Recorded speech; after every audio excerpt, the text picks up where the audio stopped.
Advent Children on the PSP. Right. Okay. I'm fusing the stories together. But like we both did. Yeah. But I also just never really paid attention to Advent Children. So like in my mind, it's potential because I remember that being a big deal at the time. Like people really liked it, and you guys were talking about how it sucked, and so I just misunderstood because I was like, oh, maybe I'm just completely misunderstanding how people remember that movie, or maybe it's just aged really terribly. Or it was I who was wrong. That's bad English, but it was me who was wrong. I was thinking of The Spirits Within. I don't think I've ever, because that Spirits Within, so The Spirits Within was the first Final Fantasy animated project, and that's what I was thinking about the entire time you were talking about it. And I was like, that shit sucked.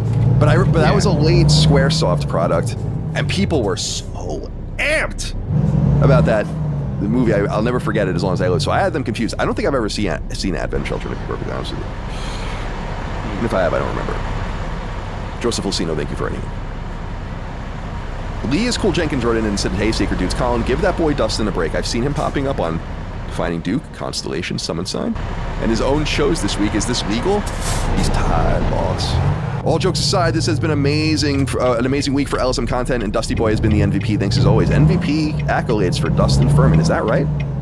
Dustin, how you feeling? I don't choose the award. Who gives them? But here's the thing I will say, just to be clear, is that I was given the option to not appear on Duke because I was recording Punching Up. But I wanted to be there because I felt the energy of it being one of the most important episodes we potentially ever do. So I was like, I gotta do the double time, and it was fine. I will say that producing that episode, recording both of them and producing them both in the same day, not so fun, but that's just the nature of the biz, in my opinion. Sometimes, I will say, if I can complain a tiny bit, due to circumstances outside of Last Stand, I believe we have not had a normal schedule this entire year. We've not been able to lock in and have a consistent thing because of PlayStation, Xbox Direct. It's a good problem. So yeah, there's lots of stuff going on. It's just like, it's sometimes hard for me when, so we have our public release schedule, we have a YouTube schedule, we have a Patreon schedule, and we changed it. And I'm so used to how things are. And so when you change something, I feel at extra risk of making a mistake. So I was ready to settle in and get my mind going on a new schedule. And we've been okay so far. But just, things can settle down a little bit, but they won't because Nintendo Direct is coming. No, I don't want them to settle down. This is like the most interesting the industry's been in a long time. Well, they can settle down as long as they fit within our schedule. Yeah, that's fine. That's totally fine. Like, we still don't know. We'll get into the Xbox stuff, but we still don't know even when they're going to talk next week. So it's like, who knows when this is all going to be rectified. And it's certainly not as important for us as it is for the Dukes, and that's why we appeared over there. So definitely check out that episode of Defining Duke. It's on Patreon, but it's also free now for everyone on YouTube and podcast services. If you'd like, we make our debut on the show proper. At least I do. I don't know if you guys have been on the show. Yeah, I've been on the show. Yeah, I've never been on I don't think I've ever been on anything. All right. Wait, go ahead. For Summon Sign? No, for Duke. Oh, for Duke. Yeah, okay, that's right. Sorry. You can accuse me of not hearing right on that one. Yeah, no, but now I'm afraid because everyone's gonna be like, look how mean Colin is. You've never been on an episode of Duke, like not even like the first one? No. I didn't want to have anything to do with it from like, I don't want people to relate to me on that show at all. Oh, right, that makes sense. Yeah. Okay. Not only the people that don't like me, but just like it's a PlayStation person, etc. To be fair, but it made sense for us this time. Yeah, I don't think I've been on like a normal episode. I think I used to be. When I was on, I think they were more like Defining Duke Ultimate episodes. Mm-hmm. But R.I.P. Yeah. All right. Corey Vaught wrote in, said, guys, I'll preface this by saying I appreciate you and your content gets me through the day, but 5 hours and 45 minutes. Let's bring it in a little. Stand down. Yeah, it's a little crazy, but sometimes I don't think this episode could potentially be 2 hours shorter than that. Yeah. So I don't think that it's always demanded, but I like just being loose with the time. I think people appreciate it. I get so annoyed. Let me give you an example. I brought this podcast up. It has nothing to do with the show, of course, but I listen to the show The Editors by National Review. It's kind of like a moderate conservative podcast to kind of just get a little bit of their insight. And they are constantly wedging themselves into these arbitrary time frames. It's like, this is a podcast. It's like, we're running a little long here. It's like, you guys write a fucking magazine. Just say what you got to say. Why does it have to be an hour and 15? It's like, why does it have to be that? Yeah. I hate that shit. That's one of the great things about the internet. Just as long as it needs to be, baby. So Corey, 5 hours, 45 minutes, it's a little crazy. No doubt. But I bet you we can get even crazier one day. Oh, man. that is so terrifying. That sounds like a threat. Yeah, it does. It does. Well, usually when we go, that was the first time we've recorded everything in one sitting. Usually when we have a 5+ hour podcast, we have a pickup that's usually 2/5 of it, or that's true, a quarter of it. So, Corey, I hear you. Wasn't that still not even our longest episode? Also, is it? It's not. No, So, I don't think so. Oh boy. It's tough because I was trying to figure out, because you could technically, the ads in the video version do make it slightly longer. Oh, but I didn't care enough to go and see how long the ads were in the previous longest episode. Yeah, if they're it's close. within it's one or two, I would say. Yeah. The funny thing, just some insider baseball about last week's episode, is that the plan was to release it that night. But between downloading, rendering, and then uploading, it was like, Colin, what was it, like 11? Yeah. And we were like, yeah, we're just gonna wait. We'll just wait. I tried. Yeah, it just took too long, and then it would have been weird. And I don't like it when the Europeans get something before the Americans.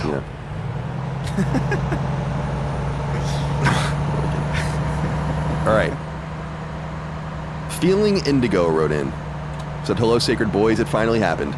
I was commuting to my 9 to 5 on the subway in Toronto, Canada, and met a fellow LSM fan who was wearing a Sacred Symbols beanie. What do you guys call them, toques up there? We both talked about games for a brief time on our commute and exchanged Twitter follows. For the last 2 years, I wore plenty of my LSM merch while looking up at the CN Tower and wondering if I'm the only one in my hometown. My advice to all LSM fans is keep the faith until someone tells you to stand down. Shout out to Scene Machine for giving me hope. Also, please come to Toronto. Toronto, as Don Cherry might call it. Toronto's a possibility, I would say, for probably 2025. First of all, I like Toronto. I've been to Toronto. Yeah. I wouldn't mind going back there at all. The only other place Montreal, it's way too French, and then Vancouver, it's just too far away. So Toronto would be like the logical place for us to be. And it's also obviously the biggest city in the country, so that would make sense. But yeah, hold on tight, Feeling Indigo. I think we'll be there one day. I'm glad that you met your people out there. You exist. You guys do in fact exist out there. Was Toronto the city? Was Toronto the city with that mayor who was like smoking crack? Yeah, Phil Ford or whatever his name was, something like that, right? Yeah. And then he had a brother who I think is still in politics up there. I thought you were gonna say still smoking crack. Oh no, I don't know. I can't speak to that one way or the other. But yeah, that was the guy who was. That was like kind of early, not early digital camera, but early internet digital camera sharing, leaking. Kind of shit, you know what I'm saying?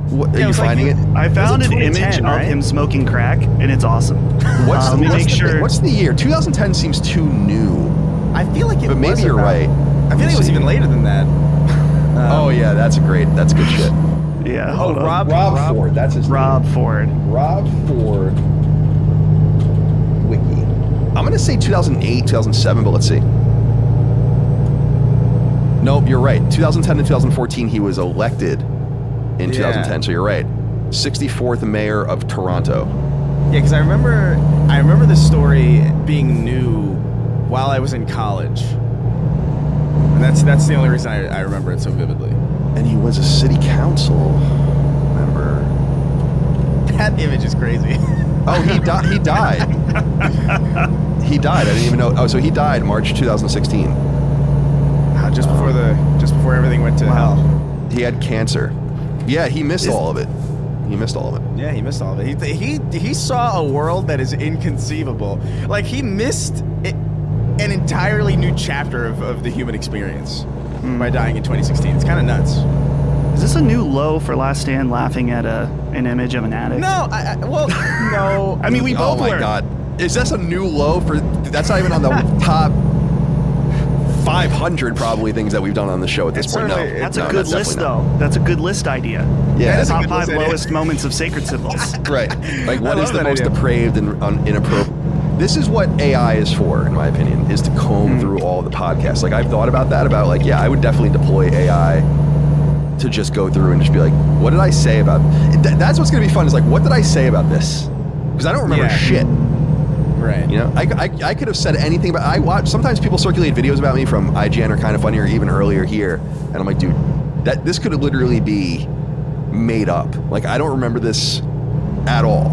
You know, like videos of me at E3 or something. I'm like, I don't know what the fuck is happening. Yeah, I would be concerned if you asked the AI that, though. That might be the beginning of the end. Like, it's like, please comb through all of Sacred Symbols to figure out what I said about this, and it responds and just says, no.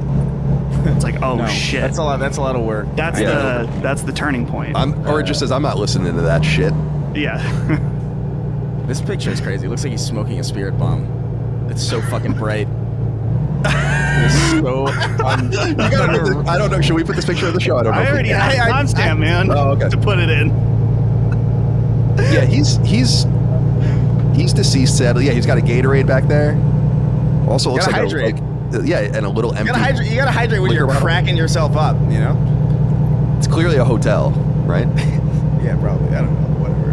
Why do people always rent hotels to fucking debauch? I don't understand that. Why can't you debauch? Well, I guess you don't want to debauch in your home. Yeah, it's irresponsible. Yeah, don't shit where you eat. Hotels are for that. Hotels are like, that's the mirror on the ceiling, you know? Yeah. That's what that's for. A mirror on a ceiling? Yeah. I've never been in a hotel that has a mirror on a ceiling. You've never seen those sex rooms in the fucking hotels? I booked one by accident in Canada, like when I was staying by myself, and it was this. I woke up to myself staring at me from the ceiling, and it was the scariest thing I think I've ever experienced outside of sleep paralysis. Right. That's what a woman sees when you're. Yeah. I don't even want to say it. I was going to say on top of her, but now I just already did say it, and it's just disgusting to say. Put that on the list. Hey, you awake yet? Oh God. All right. Let's see. Oh, Serge, we already got yours in because that was it earlier. So, Gatman20XX. It says, good day, gentlemen. My time has come. I have a wonderful family that has another edition on the way, and it's becoming ever more apparent that I need to change for the betterment of my family and myself. Cutting out video games in my life is going to be tough, but I plan to soften the blow by still listening to all LSM content, although I'm not totally done with games, just until my son is old enough to grasp the concept of video games. Just wanted to say that you guys have the best boom for your buck entertainment product and possibly all around that I've ever experienced. Thanks for all that you do, and be safe out there. Thank you. Really? You're going to give up games for your kid? Yeah. Seems a little extreme to me. Yeah, seems like a lot. Consider this. You're going to regret it. Well, maybe he might not. The way the industry's going, he might end up with like a great value of like all the best versions of every game, all the complete edition for $15. If he gives, you know what I mean? Right. We talk about that all the time about like why there's really kind of no reason if you can handle not being a part of the conversation or not playing something as soon as it's out, you're better off doing that. Quite frankly, you know. Initially, when I was reading over this question, I thought the same thing, but to give him a little credit, I do believe that there's like video game addiction to some degree. There are some people that maybe can't control themselves, and maybe this is a know thyself situation. Where he knows he can't do both. Here's my argument, though, is that kid's going to grow up and leave. And then you're going to be left with this gap of video games that you didn't get to play. You're never going to get that time back, I guess is all I'm saying, you know? Sure. But is that true? The backlog is so high, is so big, all right? He'll be fine. Like, I think, honestly, I get it. Like, video games are a time sink in a specific way that, like, music and even television and movies aren't, because at least, like, all those other things are really passive. You could, like, I've done, like, my taxes listening to music, or, you know, like, I've done work while watching TV or movies and stuff like that. Video games is you're kind of locked in and you're not. Maybe you can engage in other entertainment while you're doing it. So I get that. Like, you can listen to podcasts while you're playing a game, or even maybe socialize a little bit on Xbox Live or Steam or you know, Discord or whatever. But I get it. I can only imagine. Like, existence as it is beyond stressful. So I can only imagine existence as it is plus child. Oh my God, yeah. You know, like that's a lot. We're talking about that. It's like, what do we want to do? And it's like, I'm I'm down for whatever, really. You know. Like, Yeah. I think you kind of. I think it would be a major adjustment. I would have to adjust my life significantly in a lot of ways, but I think I'm willing to do that. But I'm kind of also down for like whatever. I also like my free time. I live kind of a comic book life in some way. Why would I want to interrupt that? But that's so anti-human. You know, like it really is. It's just living in that Randian self-obsession is too anti-human. If that's what ends up happening, but that's fine. But going out of my way to ensure that happens, I just feel like that's just too much. You know, like don't you think that there's an inherent self-obsession in recreating yourself? Yeah. You know what I mean? Where it's like, I want another me. Yeah. Because I'm great. I think the world could benefit from like another me. I think. But it's Malthusian though to think otherwise. Like I think there's a middle ground here, right? Where it's like, listen, there's a lot of unwanted kids. Adopt. True. Yeah. Adopt. This is where first of all, I am not against that at all. That idea, but the idea of having my own blood is right to the point you're saying. Because but that's right. But isn't that in us? Like I came like. I don't want to say thousands of years ago, pre-Mesopotamia, our progenitors, or our ancestors, I should say, were not living for any reason other than to get to the next day, basically. Right, yeah. And so they wanted to make their own to obviously have and so we still carry that. I don't think there's anything wrong with that. I think that I'm also not opposed to adoption at all. I don't think that there's anything wrong with that. You know, and that's vital. In fact, I would rather see a lot more adoptions than abortions. You know, I'm not trying to wade into that at all. I'm just saying, like, if there was a conduit by which women had a viable way to connect with families that maybe could do better for them or their kid. But that is the thing that people just like, I don't want to adopt because I want my blood. It's like. I get it, but like it's also like it's like I get it and I don't at the same time. It's a very bizarre kind of thing. Yeah. All right. I brought up abortion on the show. I'm sorry. All right. By the way, I'm pro-choice if anyone's curious. Okay. To a degree. Let's not get crazy with it. All right. Out there. Yeah. I think up until 16 years old, I think. So right. I think it should stop. Here's the thing about abortion is that it should stop somewhere reasonable, you know, in the 3-4 month or whatever, and then it should begin again, ages 5 to 15. You know, right. Like if you start noticing, like, I really like Yuji Naka's designs. Right. It's like, time to restart. Right. You know. Or you set the kid up to commit his own insider trading scheme and he goes to prison. Yeah, following in the legendary footsteps. Yeah, he's your hero, isn't he? What's going on? I don't know. All right, let's get into some game discussion. We'll talk about Xbox shortly, but I wanted to get this out of the way first, then we'll get into some smaller news items and so on and so forth. The Snack Squatch wrote in and said, hey guys, what's up with the drama around Stellar Blade's main character? I think it's insane that if a female character is sexy and attractive, it's sexist and degrading to women. I've even seen people in articles saying how unrealistic it is for a woman to look like that, but meanwhile the character was modeled after a real-life Korean model. People complained when Aloy was made uglier, and now we have this. Make up your damn minds. Thanks for all that you do. I don't think Aloy was made uglier. I just don't think that's true, but people feel the way they do. However, I have seen controversy around this. Now, here's what's interesting to me about this, is that I'm pretty sure the character model has smaller proportions than the real life model. I'm not even sure have you seen her? Yeah. Like she has huge boobs, right? It's not, if you wanted to go in and get this model and then mega sexualize her, not like Bayonetta or something like that, although Bayonetta I think is respectfully sexualized, then you could have done that. I actually think they kind of desexualized her in some sense. Now the character itself is sexual, obviously the big butt and the camera angles and obviously the upskirt shots in the fucking trailer and all that kind of stuff. A lot of fan service. but I'm not sure that I'm seeing very many people actually angry as much as I'm seeing people respond to a very limited set of complaints from very predictable people. And here's the thing about this. Shift Up, South Korean studio, Sony's working with in a second party capacity. These dudes seem like pretty down. They're basically protective of the product and speak highly of who she is and having an attractive person. And apparently there was some, I can't obviously read Korean and I don't want to like rely on translation programs, but there was some controversy too that they even dismissed people from their team for complaining about it. Which, you know, I don't know if that happened for sure, but there's a lot of scuttlebutt about that. So what do we think about this? Chris, what do you think about Stellar? I think her name's Eve in the game. What do you think about her? Is she sexist, degrading to women? Why can't characters be sexy? I totally agree with all of this.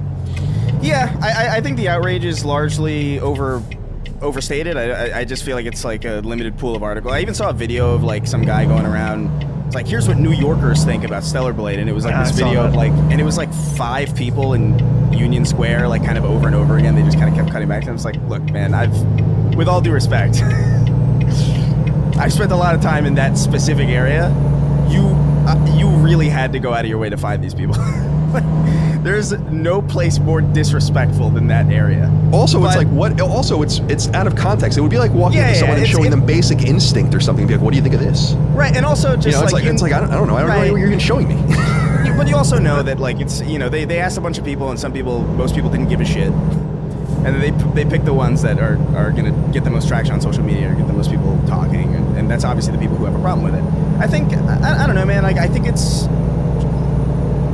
the Stellar Blade looks fun. She's hot, and I think that's fine. Like it's an artistic medium. I think it's silly when people argue that like, oh, this game character's not hot enough or this game character's too hot. It's like, this is all fiction anyway. Like what does it matter? It's all the artistic license and the artistic intent of the people making the art. And you can not like it or like it or whatever, but like to say that it's like a fundamental problem or that it should be undone, I think is ridiculous. It's my main fundamental issue with like a lot of these complaints where the complaint seems to be indicative of a desire to undo a certain artistic decision. And like that, I don't value that at all. I think you should make the art you want to make. I think your art should come from, if you're going to make a video game from like a political perspective, I think it should come from whatever political perspective you fucking want.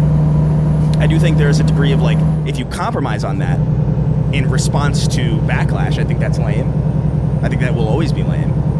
But to just have a political message in a game or left, right, whatever, to have a sexualized character, to have a not sexualized character, to have a character that's specifically made like a little bit more realistic so as to not be as sexy, I think it's all fine. Like I really don't see the fucking problem with this. It boils my brain when people have a problem with this stuff. I don't get it. Yeah, I don't either. I personally do believe Eve should be an obese, pink-haired, pansexual academic, but that's just my opinion. Dustin, what do you think of the controversy or lack thereof around Stellar Blade? Will you play it in front of your wife? Yes, absolutely. I think about Bayonetta and how I think that, imagine if Bayonetta came out now and we were getting trailers, I think we would be having the same conversation. But look at how, outside of the third game, Bayonetta was viewed by the larger gaming bubble, in that it was very much a yes queen, you know, like she owns her sexuality because people had played the games and knew about her character. But as of right now, we don't know very much about Eve at all, other than what we've seen in these trailers. So I say, hold your fucking horses a little bit before going on a tirade, which, to be fair, some of these people, like Chris mentioned, were just randomly asked to give input. But some of these people are starting to raise the pitchforks on Twitter. I don't know if it's crazy yet, but let's just wait a bit. And maybe there is a possibility where her character is written in a way that to some could come off as sexist or something like that in combination with her looks. And then maybe you'll have a more valid argument. But to immediately start this path before the game is released at all, very silly. So chill out. Just chill out for a bit. I know it's hard. Chill out. Yeah, I feel the same way about just like when it was like, why did they make? They're making these character models ugly on purpose because they're trying to take away your sexy characters. And it's like I just think they're bad at translating models into their. I also just think that they're trying to be more like this was a big thing with MJ. It's like right. The model of MJ that they based her on is far more attractive than MJ in the movie or whatever, the game. In the game, yeah. But I think that's like not, there's like no debate about that. But I think I think it's to normalize, like we're not always made up. We're not always the best dressed. We don't always look our best. A lot of us are just mediocre looking normal people. Why can't stories happen to those kinds of people too? Sometimes stories happen to your beautiful people, and sometimes stories happen to normal people. It's like why can't that just be the explanation? Like why does Aloy have to be attractive? She's a fucking future Indian living with fucking robot like what is she putting on mascara and fucking lipstick? I don't understand what you want. That's the confusion for me. Yeah, I think it's a mix of things though too. It's like, well, because I think Peter looks fine. I think everybody in that game looks fine except for M. I really do think it's just like they have I don't think it's like an intention. Well, to be fair, like they all look kind of off a little bit. Micah, by the way, insists, who's my wife for people that don't know, insists that, you know how that picture of one of the writers goes around and it looks just like her? She's like, there's no way. And I'm like, that has to be a coincidence. Like, that's crazy. And she's like, that can't be a coincidence. Like, she believes. No, it must be. Like, that's not how that works. I know, but I'm like, it is weird. It's one of those it is strange, cosmic coincidences. Right. Yeah. Anyway, go ahead. No, but I don't know. Like, I just do think that there is a conversation to be had about like why are certain studios just really good at importing their models and other people aren't? Like, it's not even a matter of like, oh, they're done up and no makeup or whatever. It's just a matter of like, yeah, she looks. Mary Jane Watson in Spider-Man 2 looks like Tim Minchin, the Australian comedian. Like, I'm not even really joking. Like, it's straight up. Like, it's very bizarre. It's very strange. And you look over at like a game like Mortal Kombat 1, where like I feel like the models are like really well and true to life imports of like their actors, and it's like, oh well. There's clearly a skill differential in how some studios are able to import their models and translate them to the engine that they're working in. Clearly. Because I don't think anybody would ever argue that Insomniac is an untalented developer, but I also don't think any of them would ever argue that they have really good character models. At least not we've never like, really... I would wonder. Yeah. I wonder what kind of... Maybe we'll see it more in Wolverine, which seems to be more linear, where if they have to just... If they don't have to work within the confines of these open worlds... What do their games look like? We haven't really seen that since PS3 with Resistance 3, which was really pretty and did have nice character models actually for the time, as I recall. So yeah, it would be interesting because I think about like Uncharted. I think Uncharted does a really good job when you think about Chloe, who's kind of like the bombshell type, sexy spy, but then you have Elena, who is pretty. But is a tomboy and out there with the boys and all of that. And I think they do a really nice job of balancing those things. I understand what people are saying, like you want something pretty to look at when you're doing these things or whatever, and that's cool. But I like the realism of of having a whole mixture of all sorts of different things. That's why I was talking about the desexualization of Eve. It's like, go look at the pictures of the model. I mean, they didn't. It's not really like people are like, oh, you can really see the difference. I'm like, you kind of tell, but in my opinion, they actually desexualized her, even though they kept her in some way sexual. So, and by the way, you said that game looks good. I think that game looks fucking awesome. I gotta be on the record on that. I think that game looks fucking dope. I can't wait to play it. Yeah, late April 26th, I think, something like that. So we have a ways to go. But thank you for writing in about this. All right, it's time to talk about Xbox. Now, I want to frame this for everybody. First of all, the Defining Duke episode that just went live is probably what you really want to listen to about deeper thoughts. We went for over 3 hours with them on this. So I don't know, you guys can disagree with me if you want, and we'll talk this through, but I'm of the mind that we don't really have all the information we need to talk about this in a deep way. I think we only have like a third of the information. It's clear something's happening. It's clear that games are coming. But we gotta really wait to say everything that needs to be said, and I know people are excited about it, but let's wait for most of the dialogue. We'll get into a few things here, though, from the audience. And I want to just begin, though, before we start by going around the horn and what are our overarching thoughts? Have we thought about it anymore? Because we recorded a few days ago, so more things have happened. Dust has settled a little bit. We're eagerly waiting for the event from Microsoft. I'm wondering, Dustin, let's go to you. Let's just kind of give, for people that don't want to listen to the Defining Duke episode or want some updated thoughts, I mean, just take some time and talk about your overall thoughts and where you stand right now. Then we'll get into some of these individual questions and we'll move on for now. And then I promise next week we'll break it all down. Yeah, I would say the biggest thing that is clear to me is just that, and some of this is going to be repeated from that episode, like Colin was saying, but the way this is going down is really interesting. Maybe even, I don't want to say more interesting than what happens, but there's a lot to be said about the messaging, right?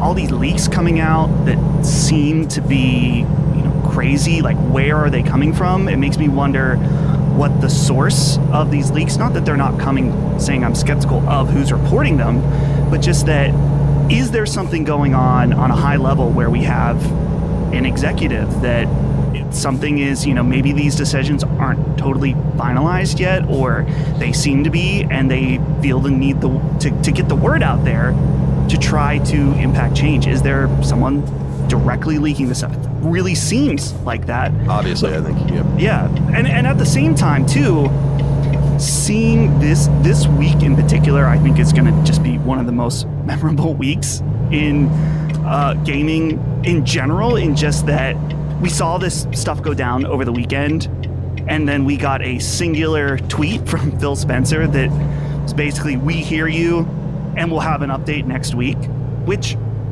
is so conflicting because in some sense, I understand that when you're working with one of the biggest corporations of the world, you can't just go out and immediately say what's happening. These things need to be cleared through many sets of people, and some things, like I said earlier, probably are not set in stone. But at the same time, to just say, hey, I know the house is on fire, we'll tell you about it next week, has created a very interesting landscape for us. And like you were saying earlier, very, very fun in terms of coverage. Not saying Finally. yeah. Right, yeah. So, in terms of the change, it's hard to say exactly, like you said, Colin. We only have a part of the information, so a lot of it is like end game speculation. What if it's this direction? What does that mean? My main takeaway was just that if this is the worst case scenario, it worries me that we already have Sony. We're not quite back to the PS2 era, but we have some of the similar aspects where we already see Sony so focused on big things. We see nickel and dime Sony. We see, in some ways, complacent. And if Xbox isn't there in the same way, depending on what that looks like, I get concerned that Sony loses some of its edge. And that would be okay because they don't have anyone pushing them.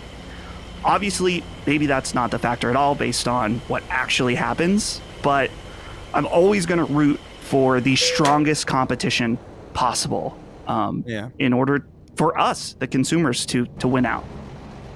All right. Yeah, well said. Chris, let's hear from you before we get into some of these inquiries more deeply. Yeah, I mean, I think we're going to see a dramatic shift in how the console landscape looks. I don't think Xbox hardware is going away. I feel like I'm pretty bullish on that. Like, I don't think it would be weird to me if they stopped manufacturing hardware just because they might be in like third place. Because in my experience, I feel like the only time they've really done that was with like maybe like if you guys remember the Windows Phone. Yeah, of course. Which is actually kind of cool. Like I remember fucking. My mom had one. I remember messing around with it. What was the thing? They had some special like OS, right? There was a word for it. Yeah. Well, I think it was just Windows 8. Tiles. That's what it was. That's what I was thinking of. Tiles. Yeah, it was which was shit on computer, on PC, but on the phone it worked pretty well, and I remember liking it kind of. But yeah, I don't know. I think they're still going to be there. I do think you're going to see a shocking shift in strategy. I've seen like some rumors. I can't speak as to whether or not this is real, but saw something going around on Twitter about how like even the Xbox, the higher up team at Xbox is kind of completely unaware of what the fuck is going on. Yeah, it might have been. They might have been removed from the decision making, which means they're going to get fired. Yeah. So I don't know, man. I think we're in an interesting time. We're going to see a lot of drastic shifts. It's going to look very, very different, but I also don't necessarily think it's going to be the end of the world. I don't think it's going to be as nuclear as people think it will be. It'll be a blast, for sure. Conventional bombs. Yeah. Bunker buster. More like Dresden and not Nagasaki. Right, yeah. Both really bad, though. Yeah, like, I'm under no... Like, I really don't think, like, if you have a digital ecosystem, if you have a digital library on Xbox, I don't think that's going to do well. I know that that's, like, a big concern for a lot of people. It's like, I would bet on the idea that's probably going to stay intact for quite some fucking time. But, yeah, I don't know. We'll see. Yeah, you guys both have interesting things. And again, we really got into this on Defining Duke, so we will be a little repetitive here, but not very, hopefully. I didn't even write notes for this because I really want to save like the preparation for next week when I really want to say what I want to say and get it all out, and I will at that point. But shooting from the hip, I've been right about the lack of sustainability of the brand, the way it's operating in terms of Xbox. And I've said it for years that Game Pass simply doesn't make sense. And the one thing that's certain is that any sort of change away from their strategy means that it's not working. And I don't want to hear any more talk about it. Like, I don't care what they say about its quote-unquote profitability when they're never asked how they arrive at that number.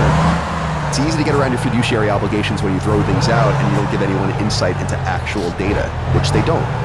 So you have to read it through their actions. I really believe that the writing has been on the wall on this for a while. We've heard, I've said this before, I know it's redundant, but from Strauss Zelnick to Bobby Kotick to Jim Ryan rather to others saying like, there's no way this works. We certainly couldn't make it work, and they're losing money on it. It's simply not operative. There's that whole thing. Then there's Xbox itself telling you, including the total, what I would call, I hate using this term because I don't really use it, but it's like the cope around what Brad Stewart had said, or is it Tim Stewart? I'm sorry, Brad Stewart used to play hockey. He used to San Jose Sharks. Tim Stewart said CFO of the Xbox brand when he explicitly says it. And I think that he was kind of almost trying to, and maybe even was dispatched to set the stage for what was to come. Now, I'm in agreement with Chris that I don't think this is as catastrophic as people think it's going to be. I don't think Xbox is going anywhere. I don't think Xbox exclusives are going anywhere. I don't think Game Pass is going anywhere. And I don't think your game catalog is going anywhere. I think there's going to be another Xbox console in the future. Like, I don't think this is the end of Xbox. But what I think it's the beginning of, perhaps, depending on how it plays out, is the acceptance that the more you consolidate, the more urgent it is for you to make money. And Anton K wrote into us about this and says, "Hey, Staker Crew, do you think Phil flew too close to the sun, so to speak? The Xbox division was an afterthought on investor calls and reports, but then under Phil's stewardship, they started using big investment money to acquire studios. Now, investors are looking for ROI, and it appears Phil's Icarus wings melted and he lost control. Thanks for being the best podcast in the world." Thank you, Anton. It's clear, and this was the point I made, is that in rooting for M&A, as a lot of people have been doing in this merger of Activision into Microsoft, which a lot of people mindlessly rooted on, you were begging for this future. And I said it on Duke that if Microsoft, now there's a direct relationship and correlation between the bigger Microsoft's gaming entity gets and the more third party they're going to become. There's no future now knowing that Game Pass is simply not working the way that they wanted it to and not growing in subscribers the way that they wanted it to. There's simply no way that buying more means that you're going to become more exclusive. It means you're going to become less exclusive. If I'm an Xbox fan, I would want them to stop. And in fact, I would look at this deal with Activision and all and wonder if this was actually the thing that pushed us over the edge and we might have been able to hold on if we didn't do this. Right? Think about it. Think about it. Major investment that will take 35 years at Activision's current profit trajectory to make any of that money back, or all of that money back, to get essentially one game that will remain on everything. Meanwhile, you actually did have a series of exclusives and exclusive studios funneling their resources towards this one product, and you blew it up. And that to me, that as I've been thinking about it over the days since we recorded, I'm like, that to me is actually the most interesting thing. They did fly too close to the sun, way too close. Now, there's a lot of things that came including the fact that it took 2 years to close the deal. Microsoft vastly overpaid. ABK was not going to let them walk away from the deal and was happy, in fact, to extend it, even though they could have gotten $3 billion free and clear if Microsoft walked away, because they knew they were getting such an amazing deal on their shares that they were like, we got to send this through. And they saddled Microsoft with a bunch of bad PR and not doing the layoffs that probably were necessary, waiting for the merger to close. Microsoft, in some sense, fell for, it's not a trap because you own all these things, but it's a trap like Bungie buying, or Sony buying Bungie was a trap, where it's like you didn't really know, I don't think, what you were doing. And you can just see that by the gutting of studios, this idea that they're going to open the back catalog of, it's like, dude, they're barely going to be able to make Call of Duty with all the fucking layoffs that they're doing. You think they're going to go and start unleashing the power of Spyro or something for Game Pass? It's just this.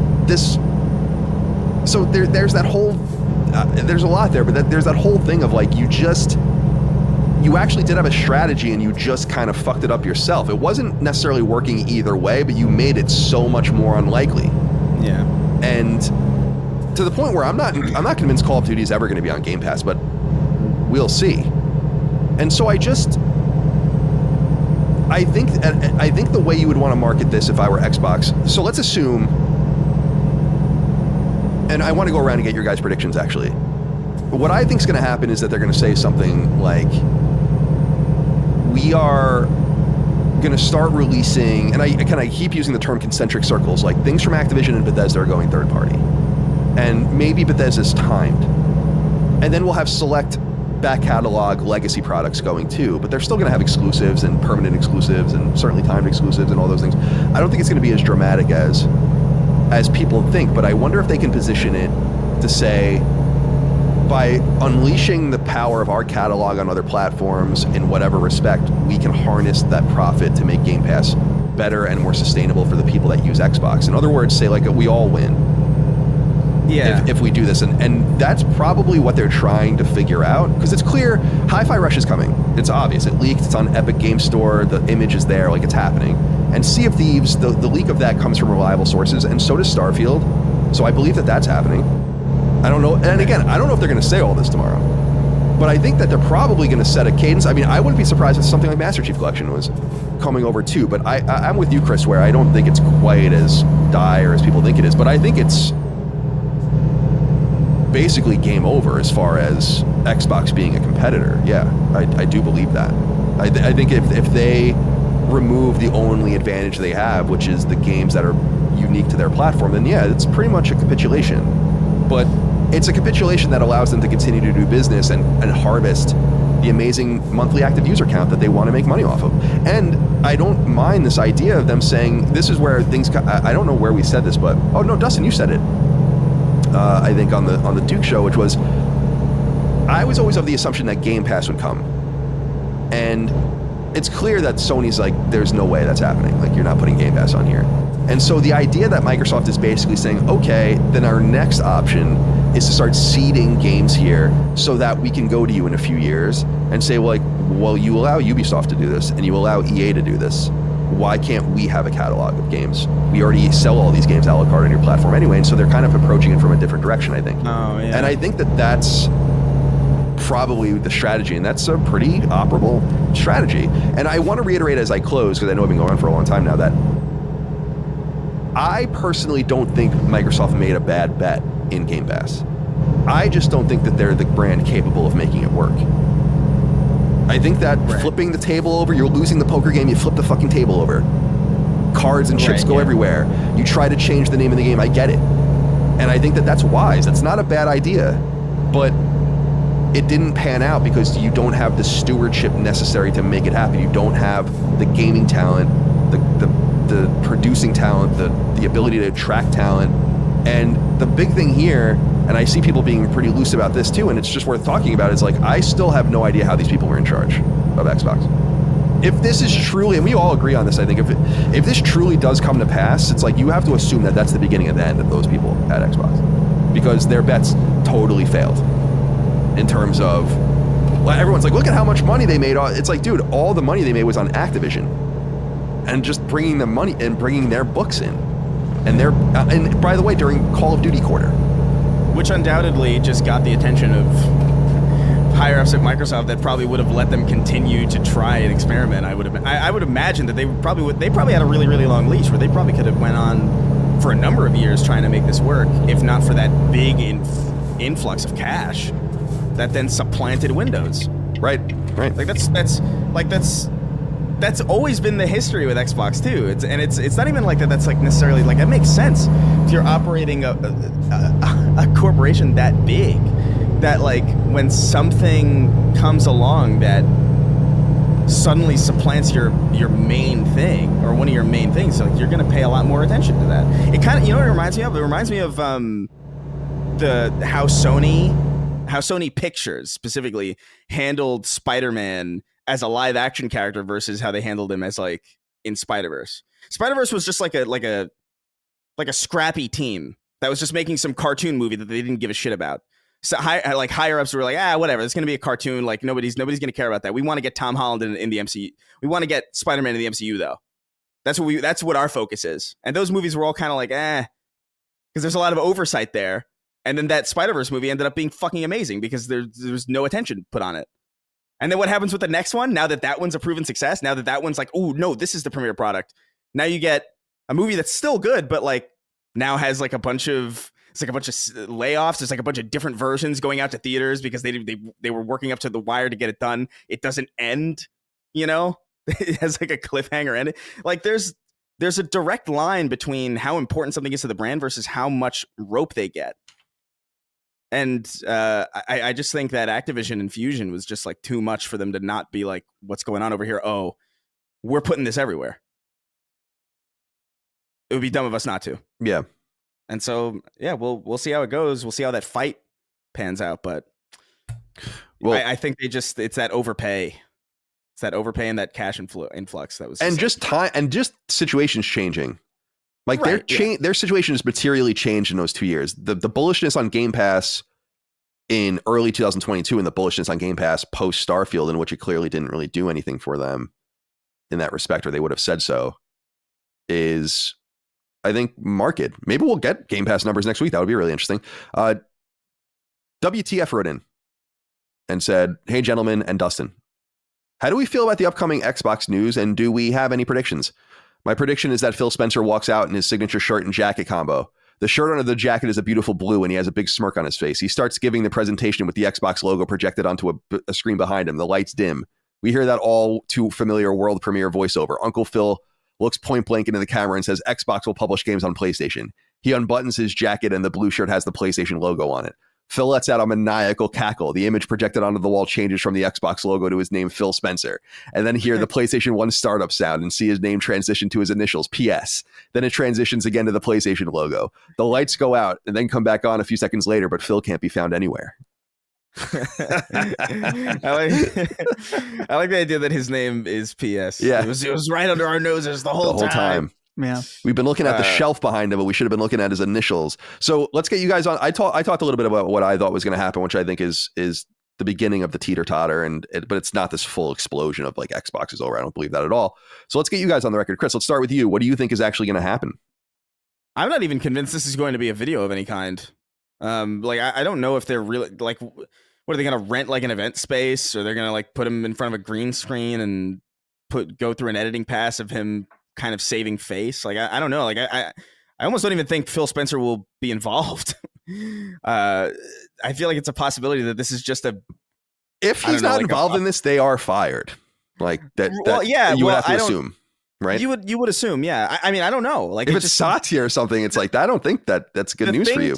No. But the thing to me is like they call it a business event. You know what I mean? Like, I don't think this is going to be like a state of play type thing where it's going to be like, there's going to be like a world premiere or like a fancy video. Like, I just, it speaks to me like the idea of a business event kind of, I don't know. It feels like maybe like a press release or something. Like, I don't know. I feel like a lot of people are expecting like a mini kind of conference, and I don't know if that's necessarily what's going to happen, especially if they're planning to.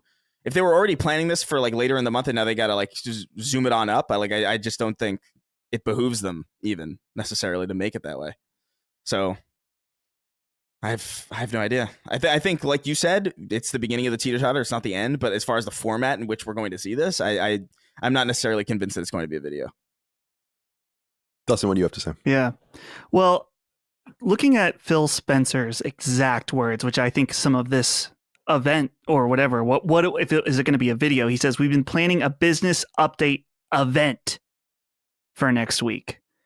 So I guess event could be a post. But yeah, it's hard to say. I think that no matter what, for sure, maybe not no matter what, but based on the history of Xbox messaging, is I expect that we will still have many questions next week. I don't expect it to be clear. This is something that I got heat for a while back when around the Bethesda deal, how there was some waffling around about, Phil saying like, this is to bring exclusive content for Xbox. And because before that was a question, it's like back and forth. And so I would expect that there isn't going to be fully clear answers. I'm definitely a confirmation about some change in strategy, but I think we're still going to wonder about bigger specific titles. Like, well, if there's an exclusivity window, how long? Or what games is it? Bethesda is just full third party now, and how does that all fit in, right? So I don't think it is the end of Xbox hardware for now, and that's something that it's tough because you don't want to be overly speculative, but I understand the concerns of people that think like, well, I can read the tea leaves on this, and with PlayStation 5's current domination moving forward, if more casual users look at the landscape and they're like, well, if I get an Xbox, I can get Game Pass, but I won't be able to play the games I want on PlayStation for sure. And I will be able to play these, and I can pick and choose and just buy them. I'm just going to get a PlayStation. That's not going to be the case for everybody, but it will be a case for a lot of people. And I think that would be concerning that eventually down the line, let's say that this works and they see massive success selling on other platforms. At some point, you have to imagine the question's going to come up that's like, why are we doing this as hard as we are with hardware? What do we do? Like, why are we spending this much time and effort and R&D when we're making so much less here? And again, that's very far-flung speculation, but I can see that concern. Absolutely. So I think that at first it will be more limited, but I just wonder that as the numbers start to speak or don't, that the strategy will change, because we've already seen that happen throughout. I think that, and Colin, you brought this up, that when Activision Blizzard, when that process started, this was not necessarily the plan through and through. Not that they were going to make all ABK games exclusive, but I think there was a totally different vision. And now we're seeing the vision, as we said, the Icarus flying too close to the sun, start to change. And based on the results of the early stuff, it could change further. Well, what's interesting about that's a good point, because the context is the same time frame. It's like the same quarter. It might even be the same month that Microsoft revealed Game Pass numbers last is the same month or quarter that they initiated the deal to buy Activision. So that's a bullish stance. Right? Yeah. And by the end of that 2-year cycle, you are not in that situation anymore. I do believe it's as a result of two things, is that they stopped allowing people to manipulate Game Pass to get it cheap. That basically is no longer happening the way it used to in any way. It's close to the way it used to happen. And I think that really probably hurt numbers in some material way or flattened them. And I think that Starfield and I've said this before, I cannot imagine a game that they're going to have that's bigger than Starfield to get people on Game Pass. nothing they announced is anywhere close to what, I mean, they might be better games. They look like they're going to be better games, Avowed, Indie, but none of those games are going to have the Bethesda Game Studios kind of push behind them. You can imagine maybe a Halo game or something or might fit the bill, but maybe not even that anymore. I don't know. And so I think they look at that situation and they're like, we're not going to get a pop again like this. If that didn't really do it for us, and that I've always thought there's a conflict of even having that game on a subscription service simply because it's so long. Why wouldn't you just want to sell it, and why wouldn't you just want to buy it instead of subscribing and rad? I don't understand that at all. But here's, I think, a major thing that, why console, right? Well, let's get into this next question because this will help me frame it better. Chris H wrote in. It said, "Hello, sacred gentlemen. I'm sure you'll get a lot of submissions this week about Xbox going multi-platform, but I'd like to look at this from another angle. Why isn't Sony going multi-platform with their titles? Let's look at it as an example. How much money is Sony really making from God of War 2018, from Horizon Zero Dawn? Wouldn't it be in their best interest to get these titles onto a platform as many platforms as possible now that we're many years out from their initial release? What harm does it do Sony's brand to have these, for lack of a better term, old pieces of software available in more places? Surely they'd see a surge in revenue from these titles now being available to the 40 million Xbox players, and you'll probably open eyes to the future customers who want to be in on the ground floor with Horizon 3 and God of War Egypt when they're released exclusively on PlayStation. With game budgets ballooning like Spider-Man 3, surely it's in their best interest to pull as much revenue out of all of their existing library from as many companies or customers, customers as possible, not just limiting themselves to the PS5 and eventual PC player base. Thanks for the amazing coverage each week and keeping me entertained during my monotonous work days." Thank you, Chris, for writing in. This is an important point, and I want to talk about this a little bit. There are a few things that I'd be curious to know what you guys think of this is. I don't mind if PlayStation starts putting their games somewhere else, specifically their games as a service. If I were to see Helldivers come to Xbox, that wouldn't bother me. I don't think, but because it's like, well, this is going to kind of rely on people playing it. But you have to understand, this is a really important point. Sony doesn't need Xbox. And you have to, it's not simply money in, money out, but how much more can you put your knee on Xbox's neck to just break it? Like, why would you want to give them anything? From that strategic point of view, that's where I would, if I were at Sony's board, I'd be like, well, you don't want to give them fucking anything. You know? Yeah. Especially in the single player realm. Would they sell, so there's no doubt, this is also not to be contended with anymore. I mean, people can say what they want, but game sales on Xbox are severely depressed because of Game Pass. PlayStation games are probably some of the few games that would be released there that would not be depressed. Where they probably would. I mean, if you released God of War on Xbox, it would probably sell 5 million copies or something like that. I mean, that's serious considering the fact that most games on Xbox sell a paltry number, 5-1, 6-1, 7-1 compared to PlayStation. So there is like this way to make money. There's no doubt. The question is if Sony wants to give them a lifeline. They're drowning. From my perspective, if I were them, I'd be like, we're not. It's like it's like the high five, the hand of the drowning, and the guy gives him the high five, and the guy just drowns. As you know, it's kind of like that. It's like you're kind of helping them in a way that you don't really need to. Let them just continue to fumble. Yeah, you know. It's also from their perspective that they're throwing a lifeline to the biggest company in the world. Like they just, well said. It just doesn't. Like I understand that we look at it as Xbox and PlayStation. Like, and I get that. That makes sense. Xbox is floundering, PlayStation is doing well, but Microsoft is doing very well. like beyond Sony's wildest dreams, quite frankly. Yeah, $3 trillion market cap, I think, at this point. Yeah. So like the idea of like throwing a lifeline to a company that can throw itself a lifeline.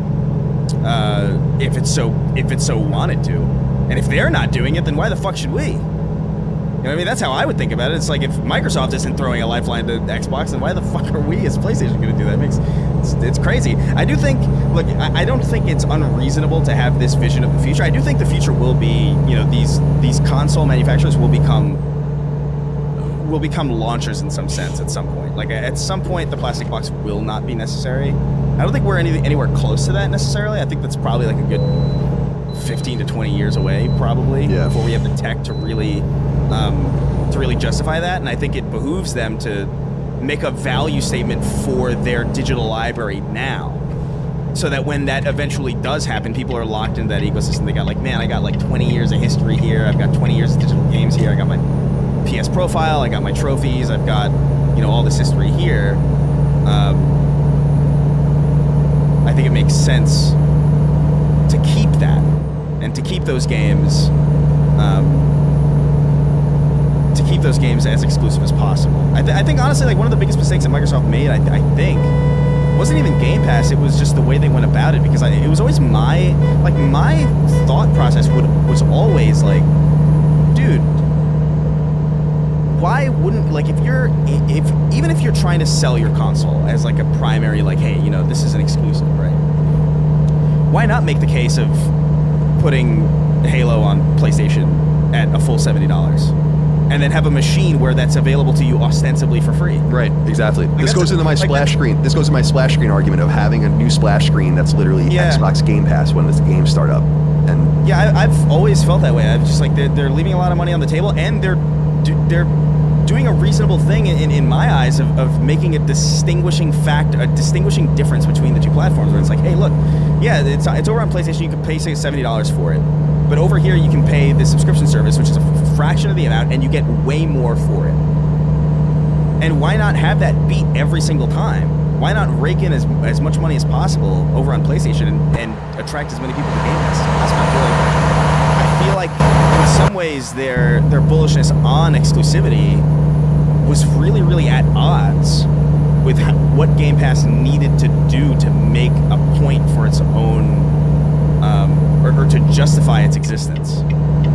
Because if your option is like, oh, I'll buy it on Xbox or I'll play it on Game Pass on Xbox, it's like that's not really that's a choice, but it's fairly superficial. yeah, that's a good point. Because you're right, Chris, in the sense, I love what you're saying in the sense that they've never made the value proposition explicit. To your point, they've done it with third-party games that people aren't really like that torn up about specifically. Like, get Outriders on Game Pass or get Outriders for $70 or $60, and it's like, I'll just buy it for $60. I mean, it's not that big of a deal. But they've never done it. They've never had the gambit of like the big guns, and they've never reached over in that way. They've never reached over into that ecosystem to be like because a lot of people like have the mindset of Xbox being like this kind of like paltry ecosystem with not a lot to offer, and that's just it's kind of crazy because it's just not true. But no one would know that if you didn't make the case and you didn't meet people where they were. You're not gonna open up. You don't open up a pizza shop in the mountains. You open it up in a urban fucking environment where there's going to be a lot of people walking around hungry.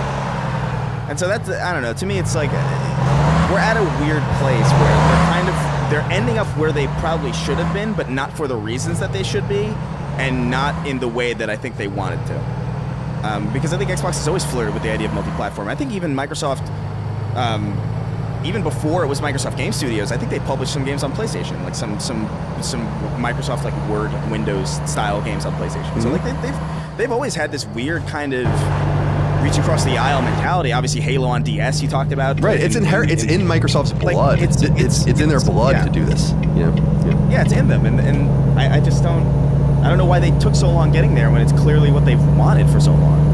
And they could have made a really big splash if they just went with that strategy, I think. Or it could be that I'm totally wrong. You know, maybe it would have been even worse for them. But ultimately, they're in the same position that they would have been if that didn't work.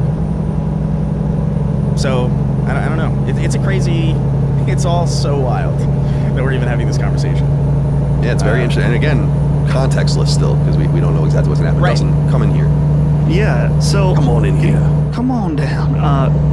Chris writes like, why... Not Chris Reagan, but our writing, Chris, about why isn't Sony giving up their games? And what I have to say is very close to what you said, Colin, but I think about Nintendo and how valuable their IP is. And you're not going to hear an argument from me that Sony's IP is anywhere near as valuable as Nintendo. I mean, like, even their C-tier characters from Nintendo are more well-known and valuable to that platform than a lot of PlayStation characters. But I think there is an argument to be made that in 2024, that PlayStation's IP are a huge draw to the platform. Specifically, whereas Xbox had some of those draws to the platform, you know, Halo, Master Chief, Gears of War, stuff like that, and they have kind of run their course. I'm not saying to the quality of those new Halo or Gears of War games, but they don't have that it factor anymore. And it's like you said, yeah, there's 40 million players over there that, sure, maybe they can make some money off of, but it's not worth losing any of that appeal or to some degree helping their competitor. I don't know if this completely relates, but I was thinking about how with just game sales and related to Xbox, I was thinking about how you would think Persona 5 Reload, they just announced there was over 1 million copies sold. It is the fastest selling Atlas title. And you would think that there could be some possibility that it being available extensively for free on Game Pass, that could have hurt it, but it didn't. And we see this situation quite often. Colin, you brought up Outriders, which I believe sold. Maybe that's not quite the same. We're getting another. It's not going to be like Persona, but we're getting another one, and Square Enix canceled almost everything. So right from its Western teams. Yeah. So I just don't know if they even see. It's like, yeah, it's not. We could release it there and sell some, but is it? Would there even be an option of like? They would never put those types of games on Game Pass either. They don't want to put it on their own service because they see what happened with Horizon, which again, that would be another leap. But I just think they look at that and they're like, nah, we are starting to get something going with our IP and doing the extra media outside of it that leads into their core business with shows and movies and stuff like that. Why would we lessen that now when we really don't need to? I'm sorry. They just don't have much to gain. I think it's the opposite. I think Xbox has a lot to gain actually from being over in the PlayStation ecosystem. Not only just the player numbers and like the install base, but you have to imagine that a lot of these IP that are kind of maybe a little bit older or maybe a little bit well wrought or overwrought in the Xbox ecosystem, things like Gears of War and Halo, you open that up to a completely new install base of players who's completely unfamiliar with it, and that's probably a good surge in the arm for those IP. Like, because you have to imagine that the lack of popularity for Gears of War and Halo in recent years doesn't really have much to do with the quality of those games. I would imagine it has to do with the install base of those platforms in comparison. Because quite frankly, Halo Infinite's really good. Like, it just is. And 20 million players at launch, like that's really impressive for sure. But like, imagine how high that could be if you reached an entirely new audience in an ecosystem, by the way, that doesn't have a lot of that type of game. I don't know. I think there's PlayStation's lack of investment in that almost seems intentional. Like they had a fucking crystal ball or something. Yeah, almost like it's like we'll get Xbox here eventually anyway. Whatever, they'll fill that. It's funny to think of a world, Chris, where think about. It surely seems like it's possible that if Halo Infinite comes out on PlayStation, the player base will be larger on PS5 for a Halo game than on Xbox. Probably. You have to imagine that would be like a really... Yeah.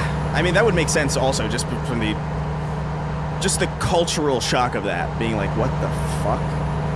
Like, everybody's going to be on it. Like, you have to imagine like it's going to be almost like the Halo 3 days where everybody's going to be out of curiosity, like, what the fuck is going on? Totally. They're going to sell... Dude, they're going to sell so many copies, too, because I think PlayStation fans show out. And I think if you put something like Halo Master Chief Collection on there, people are going to be like, what? Like people that aren't connected and just turn on their PSN and go on the store, and they're going to see, like, that box on the screen or whatever. Sorry, I can't speak. And they're going to be like, what the fuck? You know, like a fever dream. Right. And everyone's... you probably sell 1 million copies just virtual on that, being like, this has to be a mistake or something. Like, someone fucking... hacked the PSN and uploaded this Master Chief Collection. I think it's going to be pretty interesting. I think that's what I keep saying. Like, show out. If these games show up, buy them. I mean, don't buy them just to buy them, but if one of them speaks to you, buy it. Buy it. Buy it. Buy it. The tower's teetering. Just fucking push it over. Like, if you show them good numbers, they're going to be like, oh, yeah, we're fucking good to go, you know? And then it's it. It's over. You know, as far as the wall, the barrier. Yeah, we're also coming from a perspective of there's a very in some ways it might be hypocritical because in some ways, like I want Halo on PlayStation. I want Halo on PlayStation day one, quite frankly. Like I just think it's great, and I've always felt like exclusives are just kind of like, I get their importance and they get their necessity, but they've always been really annoying to me and they've been a barrier for a long time. I get now that's kind of going away with like crossplay in general, and that's like a nice solution, but like still generally the idea that the most popular console in the world in PlayStation 5 doesn't have access to these, like, in my opinion, like really historically important games is kind of annoying, and it will always be that way. But so while that does annoy me and I want those games everywhere, I do also lament the idea that the game, like the high fidelity console market, would really only be dominated by one, or would really. That is also a pretty negative thing. But I would argue that Sony's been operating like that was the case anyway. Well, just because, you know what I mean? Because Xbox has not really been that much of a competitor, and I think, in fact, you know, Xbox doing so poorly this generation and last generation, so much so to not really be a legitimate competitor for PlayStation, is probably the reason why PlayStation is being so complacent and why we're seeing a lot of the kind of questionable decisions over there anyway. I do think there's like a level of complacency that would exist regardless of whether or not Xbox was a legitimate platform or a legitimate like competitor the way they currently stand versus, you know, if they were just gone. Because they're acting like they're just gone. Yeah, but to me, and this is kind of the point I made on defining Duke, and I think I probably overstated it a little bit, or wasn't quite as generous as I should have been towards Microsoft, but because I said that really the lack of competition began towards the end of the 360 era. But let's be fair and say that PlayStation and Microsoft haven't really been competing very much since the beginning of the Xbox One, PS4 era. And in my opinion, there was so much to gain from Xbox back in the day. Sony mimicked a bunch of what Xbox did, and I've given Xbox their flowers many times from a services standpoint. We don't have to go into that again. But I do believe that they haven't really revolutionized much of anything at all in the last two generations, that Sony really doesn't look at Microsoft as a competitor because they're not. And and by the way, they're no doubt getting plenty of feedback from their third-party partners about how much better their games sell on PlayStation and how much they're seeing developers just voluntarily give them exclusive games, basically, because of the lack of sales, you know, with PC, of course, but lack of sales on the other platform. In my opinion, Sony would be wise to turn their attention to Nintendo. Now, is there a gap for another competitor? Certainly, and we talked about this on the show on Xbox. I think, you know, we were talking about Apple and others. I don't know that there's ever going to be one. I think it's kind of always been Sony and Nintendo, and it's going to come down to Sony and Nintendo. And I think Sony is going to start eyeing Nintendo more. And they did cede the whole handheld space to them, and they probably want to claw it back, and rumors indicate they're going to try.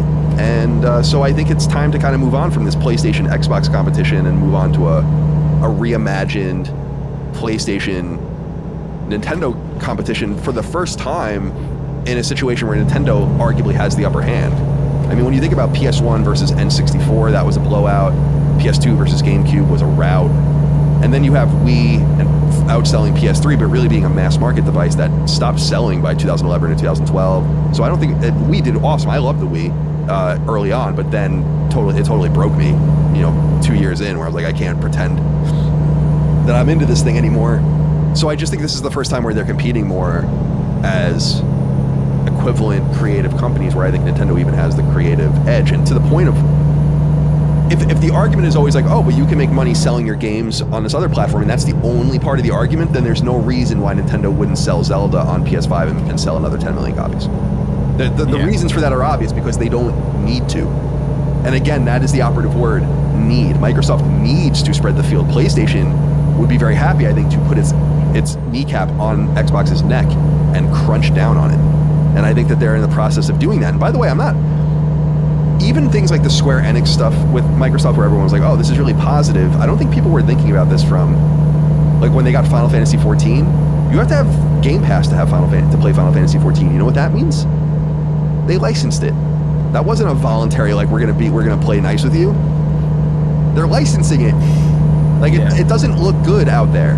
And so I think it's time to kind of accept that, regardless of what they announce next week, that it's kind of, they created an ecosystem where people just don't buy many games. So Game Pass must work. But they're also telling people not to buy Xboxes. But you need to buy an Xbox to become captive to Game Pass. They are in a conundrum, so now this is the next best thing, you know. And I think, by the way, as I said before, I think Game Pass would be their option on PlayStation, but I think that now they have to do it backwards. Yeah. You brought up Final Fantasy 14, and I just am coming back to the Persona thing. Such a wise move of Atlas to say, well, okay, why not? They're offering us a shit ton of money, and we're predicting this isn't going to affect our sales at all. So why not take their money, and we'll still sell over 1 million copies at $70 a rip somewhere else. And yeah, that's exactly what happened. They're like that double dip, and it seems like Square Enix is also perfectly fine taking Microsoft's money because they know it really doesn't affect how sales do somewhere else, which you would think it would, but it just hasn't. That's why I think it's like we don't have all the data on if a Game Pass-like service could really work. I just don't think Microsoft knows how to do it very well or doesn't have the content necessary to make it work. Is it that we're seeing, to your point about Persona 3, a kind of built-in, this is the cap? Like, these are the people that are interested in renting games. This is the cap. Everyone else above that is willing to buy the games. And it's simply a bad idea that doesn't permeate gaming, like a one-of-a-kind sort of thing? Or is it that we haven't had it done right yet?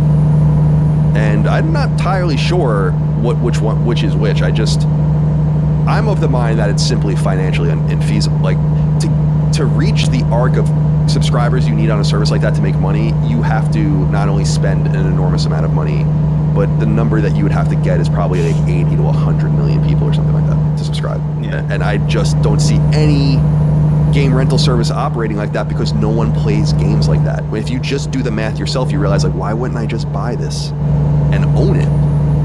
And as opposed to paying 3 months at $20 a piece and then I don't even own it.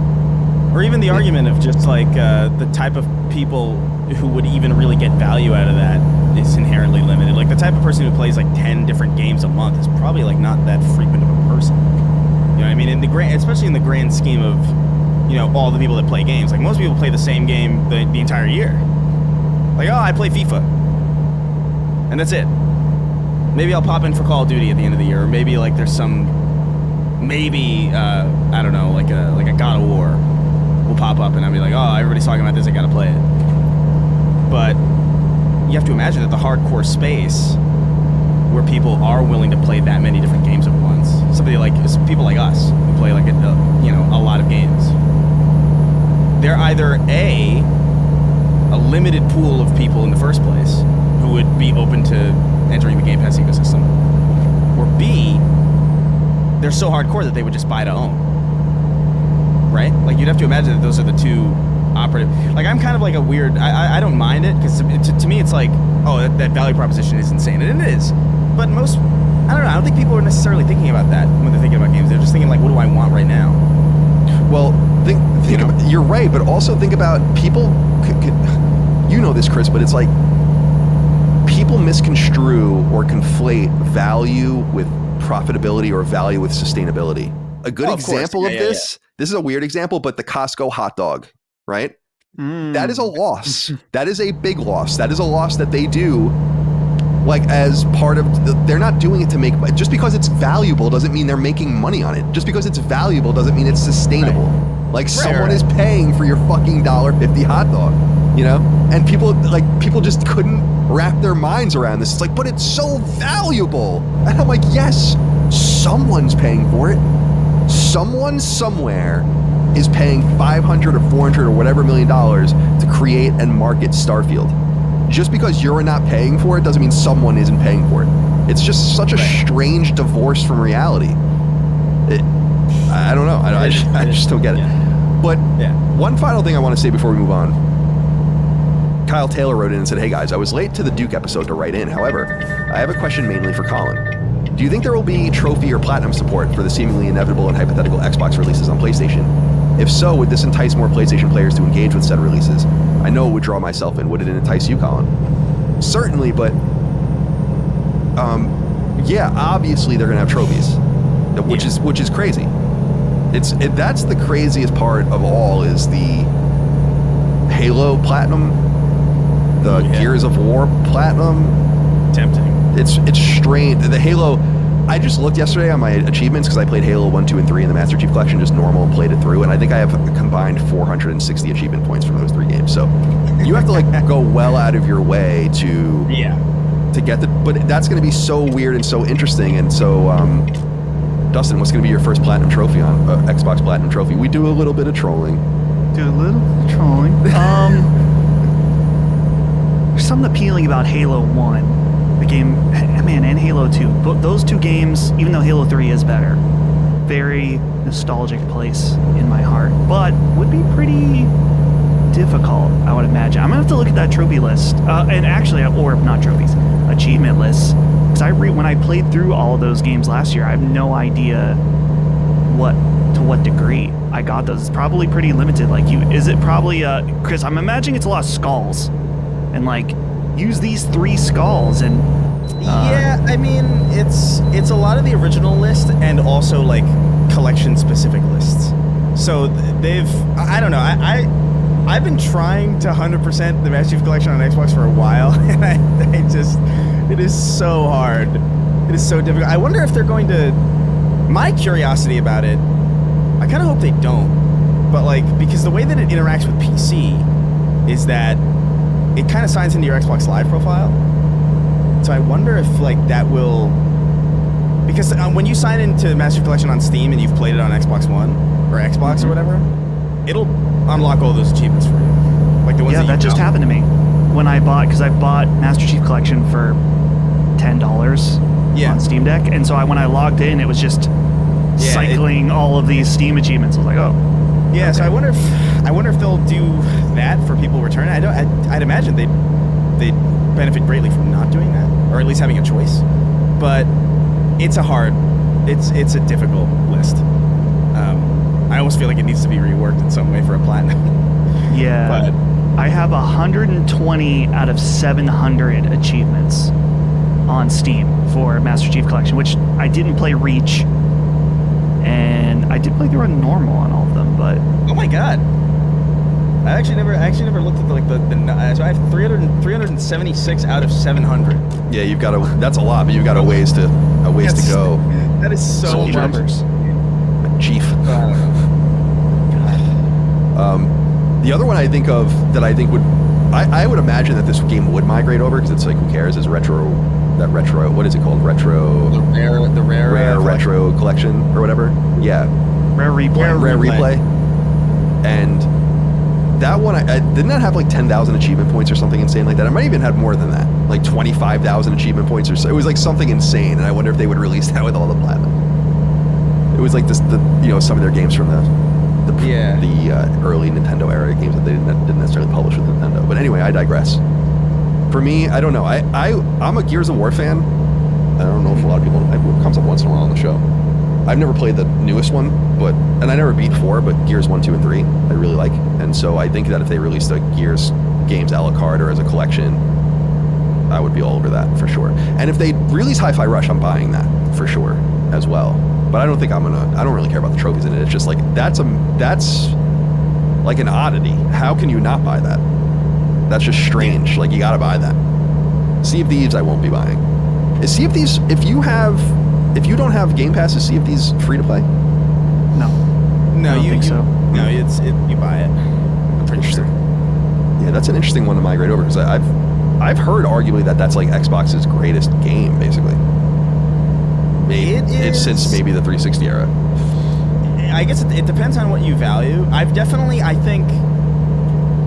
think I've had some of the most fun I've had playing Sea of Thieves, but it also is very, very contingent. It's kind of like Monopoly, where like you really need friends for this. It doesn't make it a bad game just because you need to play with friends, but you do need to play with friends to really get like that experience out of it. It is really great, but it's great.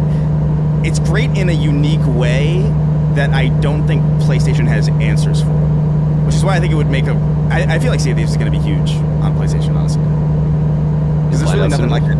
it's very Lethal Company coded in that way, where it's like PlayStation doesn't really have games like that. At least not real zeitgeist ones. All right. That's it for the Xbox drama discussion. We'll talk more about that next week. We'll have answers, I think. Maybe to Dustin's point, maybe we won't have any answers.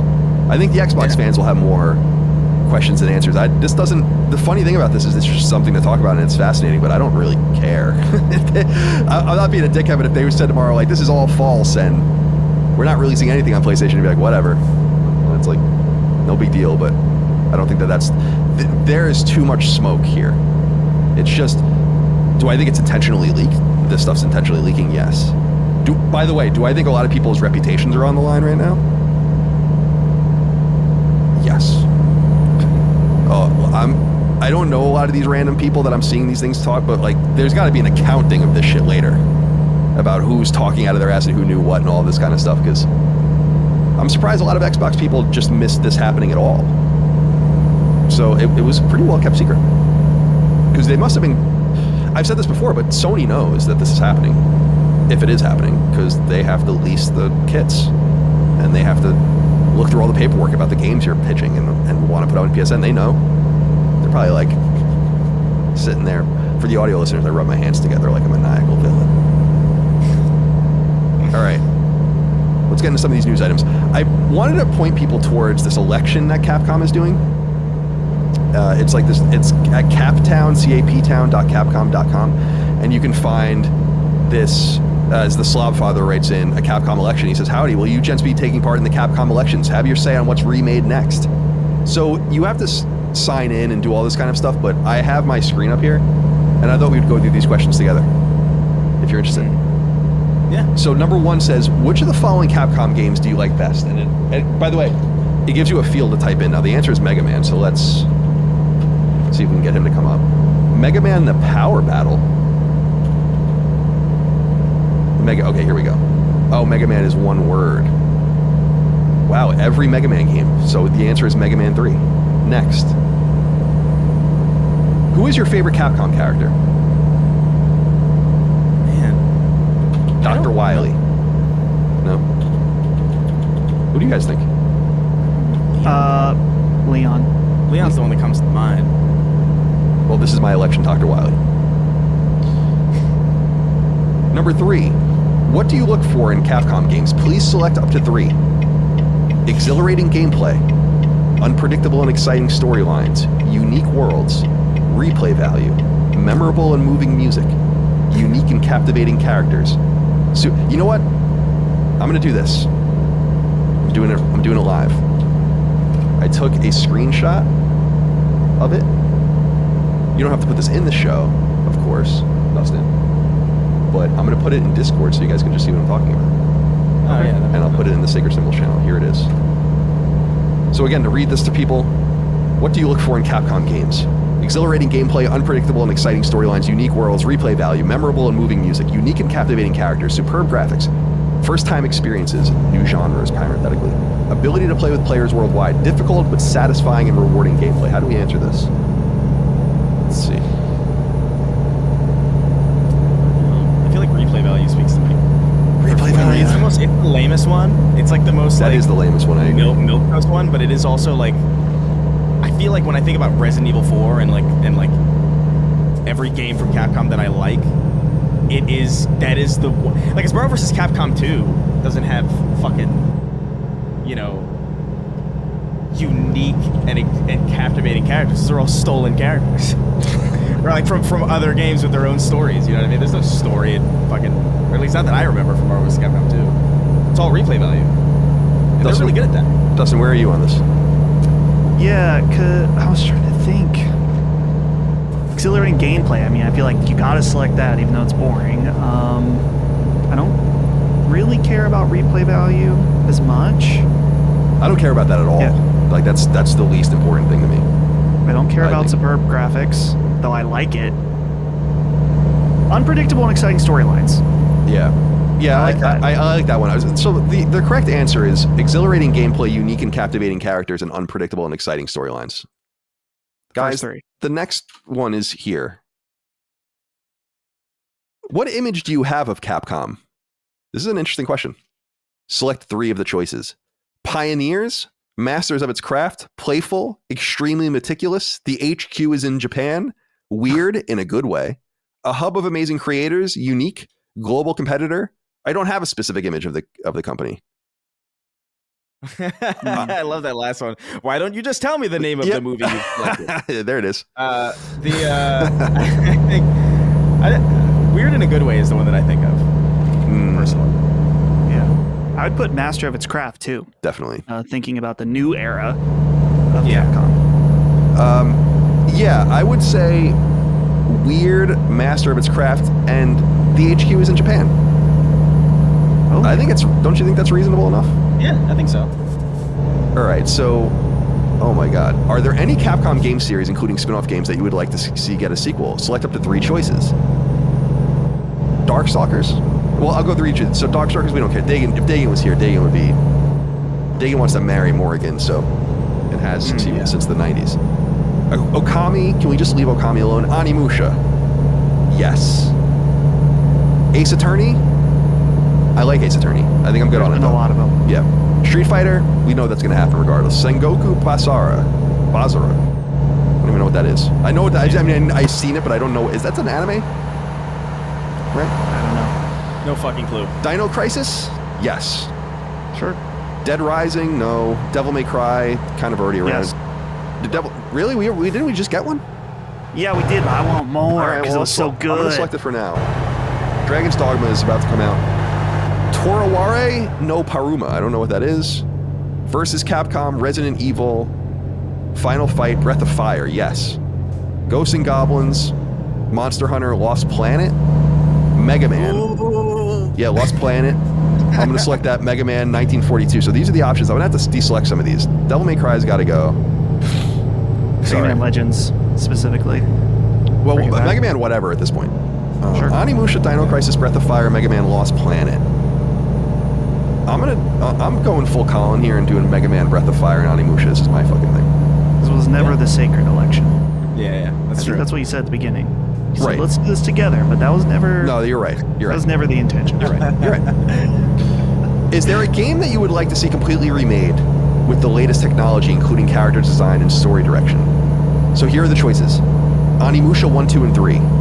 Ace Attorney 1, 2, and 3. Commando. Rival Schools, which is very interesting. Niji Rocho no Kiseki, I don't know what that is. Final Fight. Breath of Fire 1, 2, and 3. Gargoyles Quest 1, and 2. Or Mega Man 1, 2, and 3. You can select just one of these choices. We're not talking about it. It's Mega Man. We're not talking. Yeah. I agree with that. What was the Yeah. first Capcom game you played? Mega Man 2. Oh yeah. There we go. That's probably not true, actually. Which Capcom game has influenced you the most? Mega Man 3. He slowly becomes Mega Man over the course of this election. Here we go. Do you have a complaint you would like to share with Capcom? I'll copy and paste this one for you guys too. Hold on a second. Where's Mega Man? Yeah. There should give you a field so I can write it in here. I'll put. Here we go. So here, do you have a complaint you would like to share with Capcom? Please select the one you think is the most important. Too slow to release new numbered titles. Lame designs. Too money-oriented. Needs to communicate with its fans better. I've got lots of reasons not listed above. Release more original titles, not sequels. Reboot old IPs already. Not enough merchandise in stock. Resting on its laurels too much lately. No complaints here. Keep up the good work. No complaints here is a cop-out, but that's kind of an honest answer. They're doing great. But I would say reboot old IP already. I mean, isn't that the obvious answer? What are you guys doing? Yeah. You're sitting on some old shit here that you're Capcom. Like, let's get going here on this. It is crazy. So I'm selecting that. Finally, Yeah. we welcome all of your support for Capcom. What? That's it. What? No. This doesn't even make any sense. Hold on, watch. I'm going to copy paste this. This literally makes no sense. You might want to put this in here because it's funny. Here. This is what it says. It says, number 10, we welcome all your support from Capcom. Yes? No? It depends on how Capcom acts.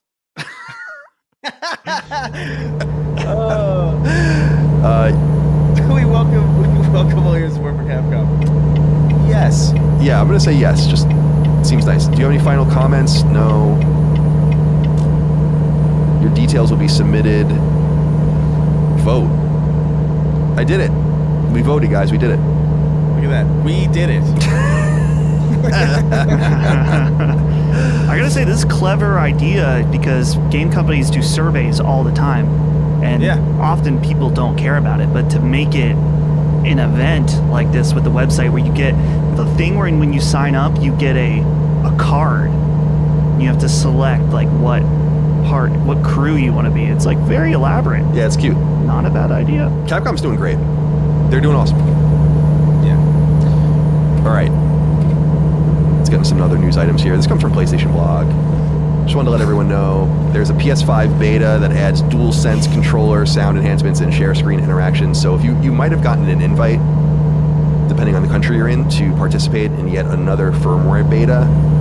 Some of the things that are being tested in the firmware beta are DualSense wireless controller, built-in mic and speaker audio enhancements. So controller speakers now can produce higher volume sound, allowing you to hear in-game sounds and voice chat audio more clearly. And there's also improved noise cancellation. There's also updates to screen share interaction or share screen interactions.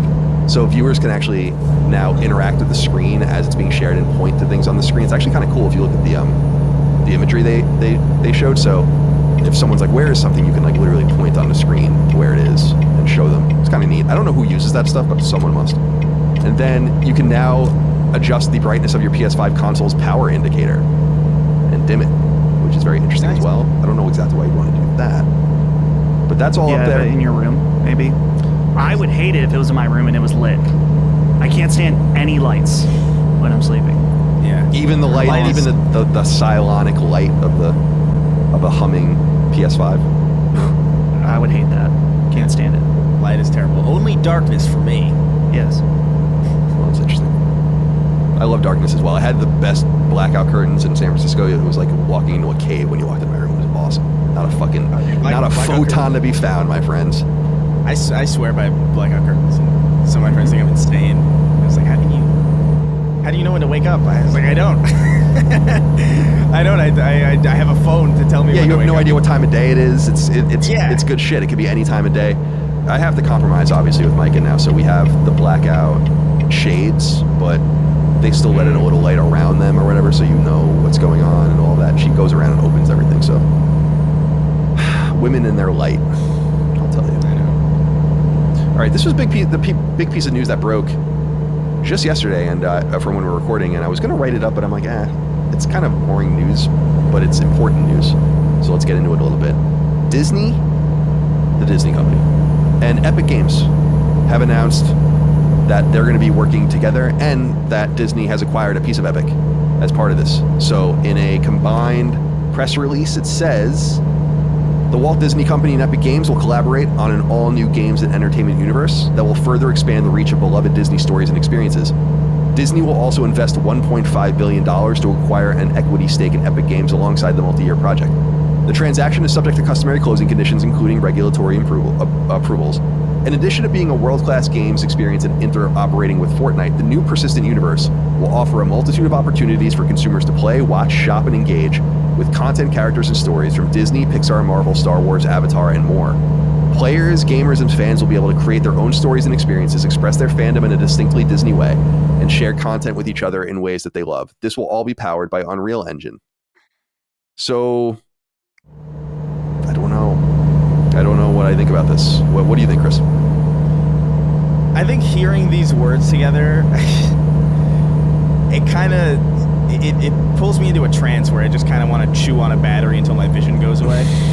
But I feel like they're really trying to get around using the term metaverse because that word has like a lot of baggage associated with it now. I don't know. This doesn't excite me at all. This doesn't fill me with hope or excitement. Or this is like, oh, more and more of this. Okay, we're getting I guess we'll get to meet fucking Bob Iger in Fortnite or something. I don't know what their plan is for this. That hasn't already been kind of hasn't there already been like an insane amount of cross promotion between Disney and Fortnite anyway? That probably like, are they making are they making like a new?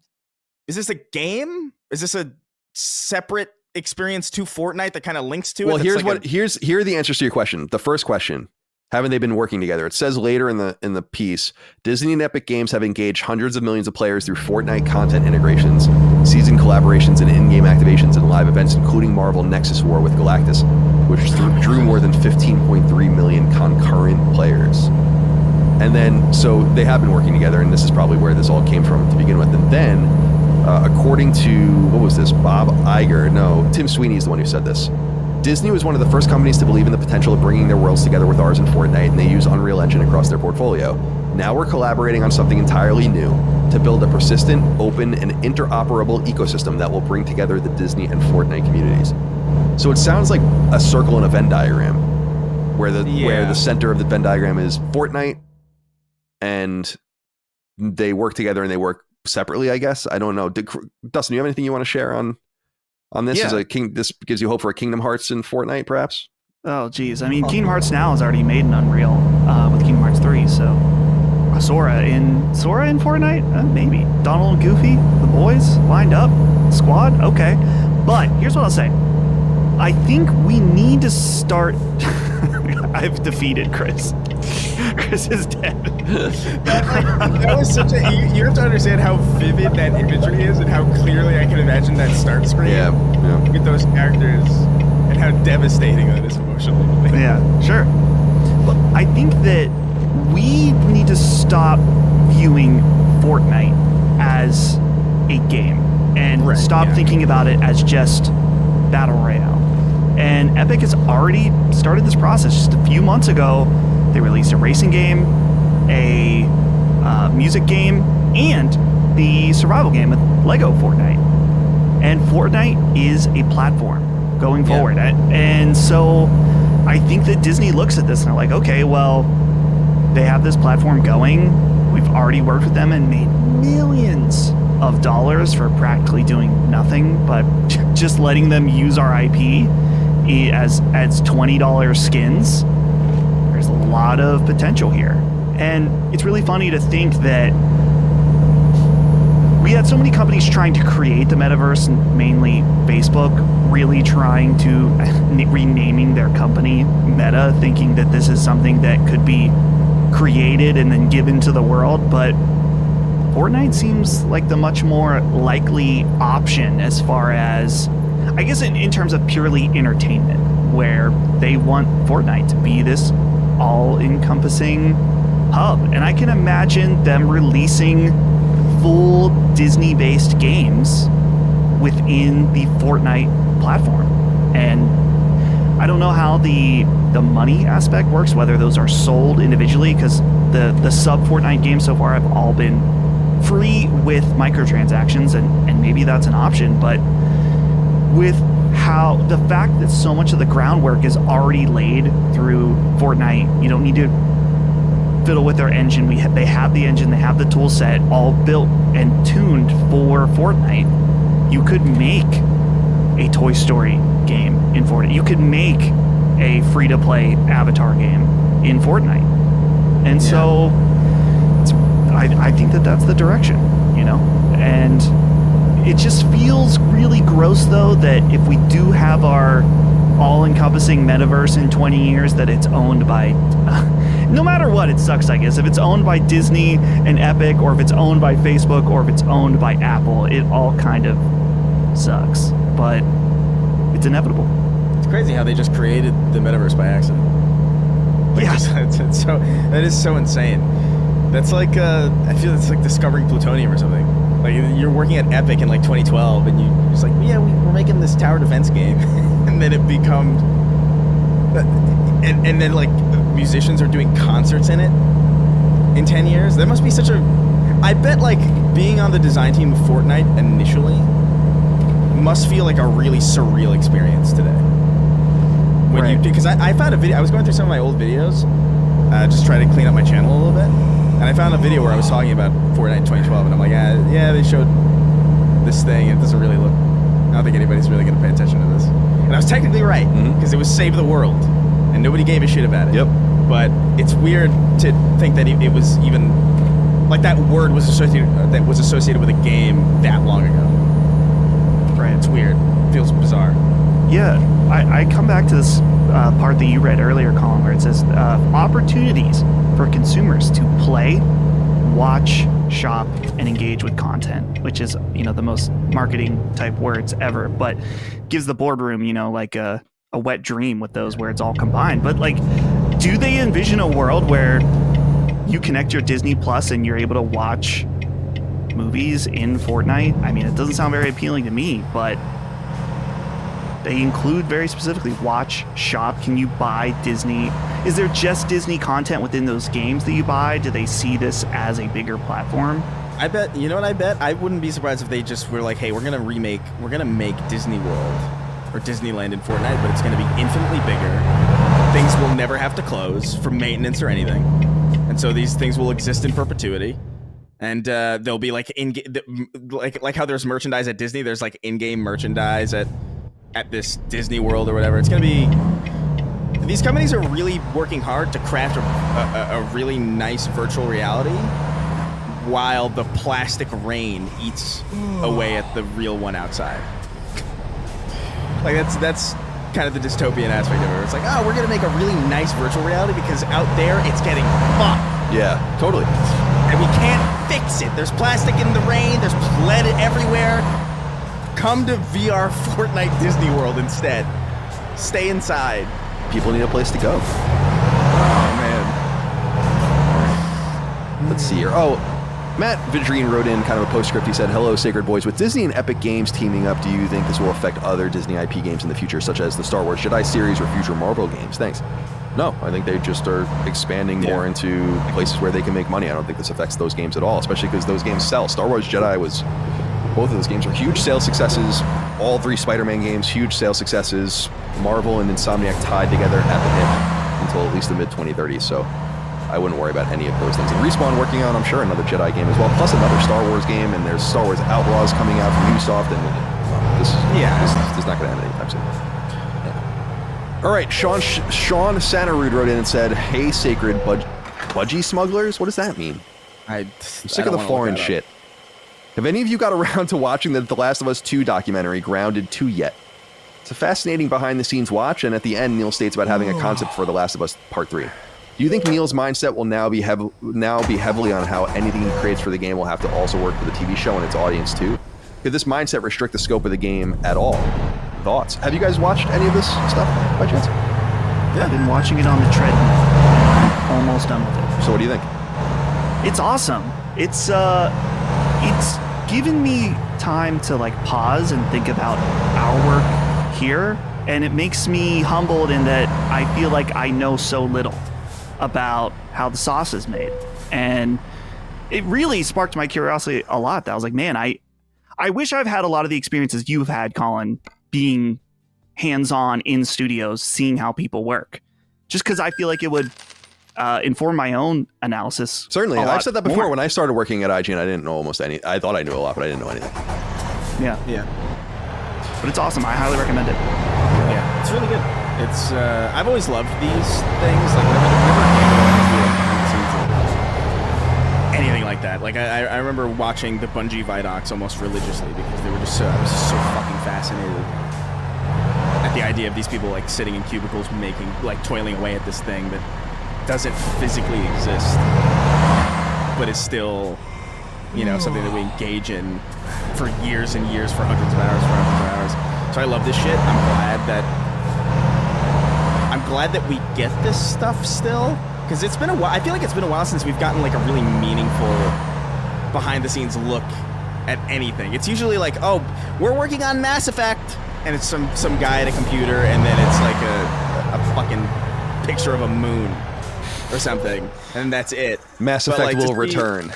Mass Effect will return. Yeah, like it's nice to see like a fully scoped, documentary kind of focused on the hardships and like the delays and how crazy it can get. Especially like there's this one sequence where like a woman was talking about how she was like frustrated at the idea that it was like the game was like glorifying violence against women. So, like a female developer or like a female writer at the studio talk about that. It was really cool. It's great. I highly recommend it, especially anybody who's like interested. Now, what's the nature? I haven't watched it, so what's the nature of? Because this kind of feeds into our story that I want to get into here about The Last of Us Part 3. But what's the nature of the interview from your perspective? Was it, or the piece rather, the documentary? Was it filmed during development? Mm-hmm. Okay, so was all of it filmed during development? Like even the interviews? Because if I'm wondering that.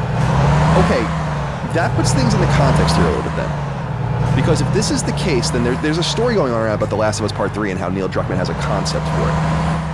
Yeah. Now, did you see him say this, Dustin? No, I'm guessing it's at the end, and I'm not at that point yet. So you saw it, Chris. All right, so is it him now?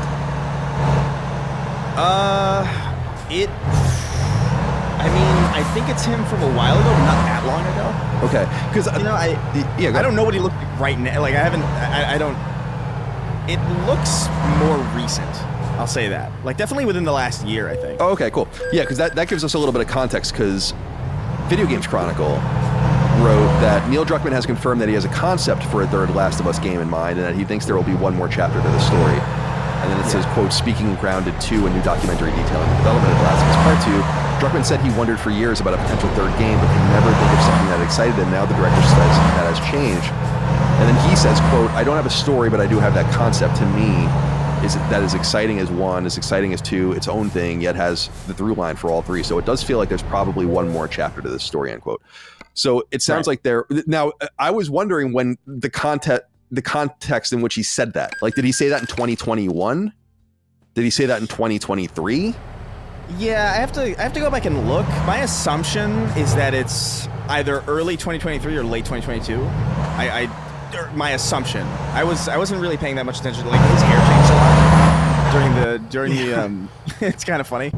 But there's a scene specifically where like they're filming throughout the development of The Last of Us Part 2, and then the pandemic hits, and then they're like, we had to stop fucking filming. There's like a shot where there's just like a like text, and it just says we have to stop filming due to the pandemic, and then they kind of pick it up later. And so I have to imagine, I don't know, like it could be older. Like I don't know Neil enough, and I don't follow him enough to know exactly like what he looks like in any. I could just check in on this myself. I was just curious about like. It seemed almost obvious that they've been pre-producing, or even working actively on a third Last of Us game. Because otherwise, what have they been doing? I guess I thought that they had a new game in development, The Last of Us Part 3 in development, and then maybe a smaller but still sizable team working on Factions, or The Last of Us Online. And that seems to be maybe what was going on. Was The Last of Us Online was a much bigger team than we thought. If that's the case, then it's a much more expensive game than I thought too. And then they have the new IP, and then I guess I kind of assumed that The Last of Us Part 3 could potentially be their next game. But I think that's probably not the case, which is fascinating and exciting, because that would be like Uncharted 3, The Last of Us, Uncharted 4. That kind of interruption, which is not a bad run of games, in my opinion, at all. Yeah. I'm watching it again just to see, because they have like little time. There's like a little timeline anime thing that kind of goes along, but it's not. It doesn't say that there. At the end of the documentary, it just kind of has this chapter transition to something called, it just says Future Days, which it kind of implies more recent.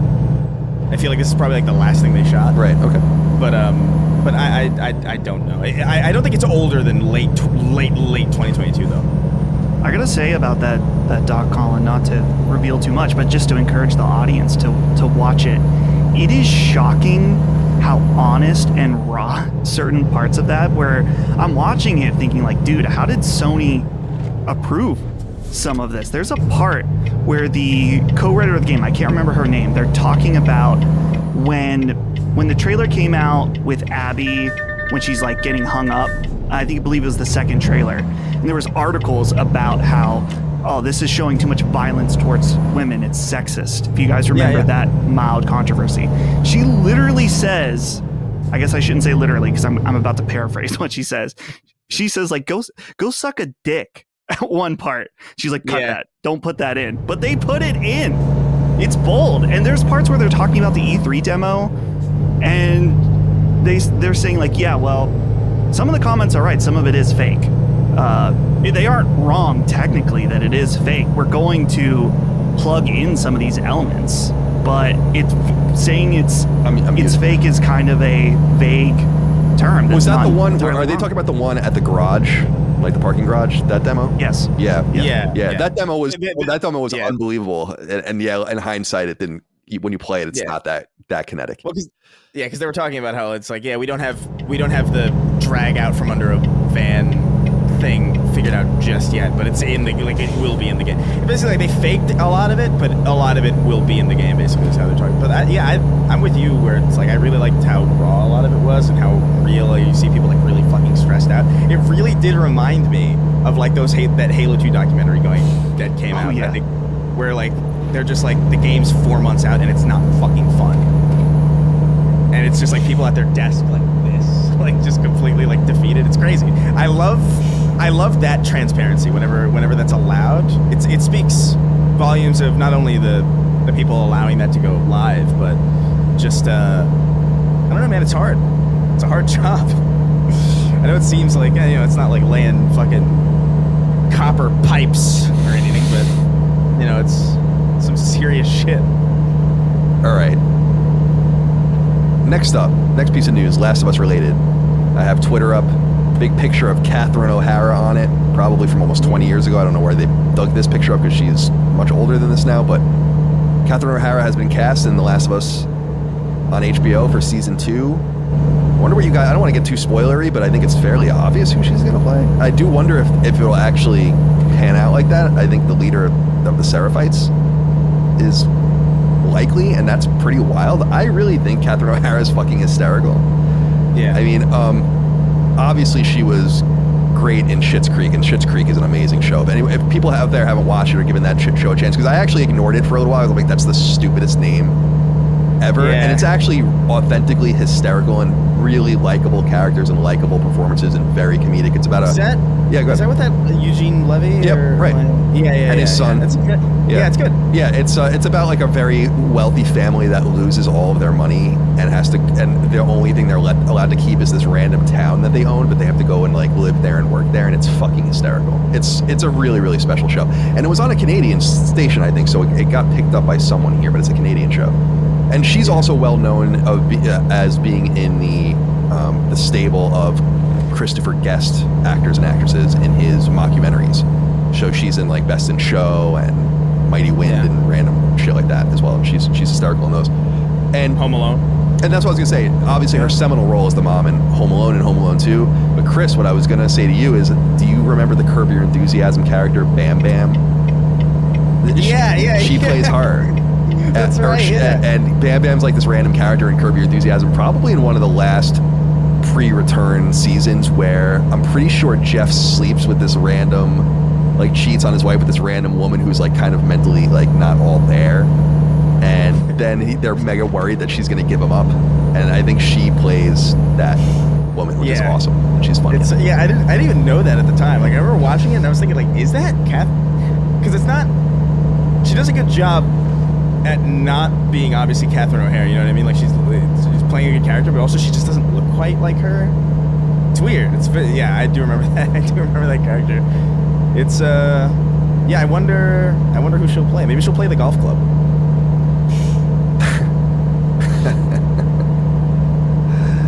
Yes, maybe she will. I don't think the golf club's going to be in the second season. No, I know. No. I don't think so either. I don't think the HBO audience is ready for that. Although if they did it in like the second episode, I think that would be fucking dope. Cut. All right. This comes from, unfortunately, Reset Era. We hate those motherfuckers, but we got to cite everyone as need be. Blue Moose wrote in. It said, hey, super sacred studs. After listening to the latest Sacred Symbols Plus with Mystic Ryan, it got me thinking more about Media Molecule and the conversation around them. Did you guys hear that they had a planned PS5 and PC port with mouse controls completed, but it was axed in the end? Seems strange to axe those ports when still giving the game new content just a few months ago with the Train game that was released. What do you guys think about this, and do you think they should have released it? Love all the amazing content and stay sexy. So if you go over to Reset Era, there's a thread that basically claims that Media Molecule had a PC version of the game ready to ship, and it was canceled, and the PS5 version was in the works. And this comes from media personality Lance McDonald, who apparently was citing sources on a Twitch stream that he did. where he claims that a friend of his that worked at Media Molecule said that they had a PC port basically ready to go of Dreams, and that the PS5 version was in the works, and that both were canceled, and the PC port just never shipped, obviously. This isn't a huge surprise to me if this is true. It's like, you don't, if it's over, it's over. I really don't know that. We've said many times, Chris, that spreading the field with Dreams would have been the wise move, but the spreading the field immedially, like not after it's dead already. It should have been. It should have been a day and date thing to capitalize on the momentum of like a new launch. Like you're not gonna, because look, it's cool to have something like this available on PC, but the reality is that PC already has. You download fucking Unity, or you download Unreal.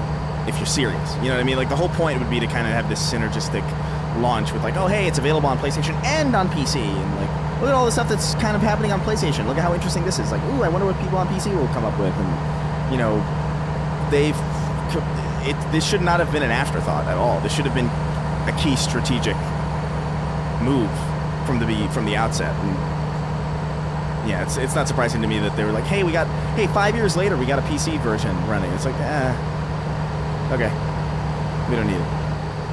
It's over. Sorry, that's me.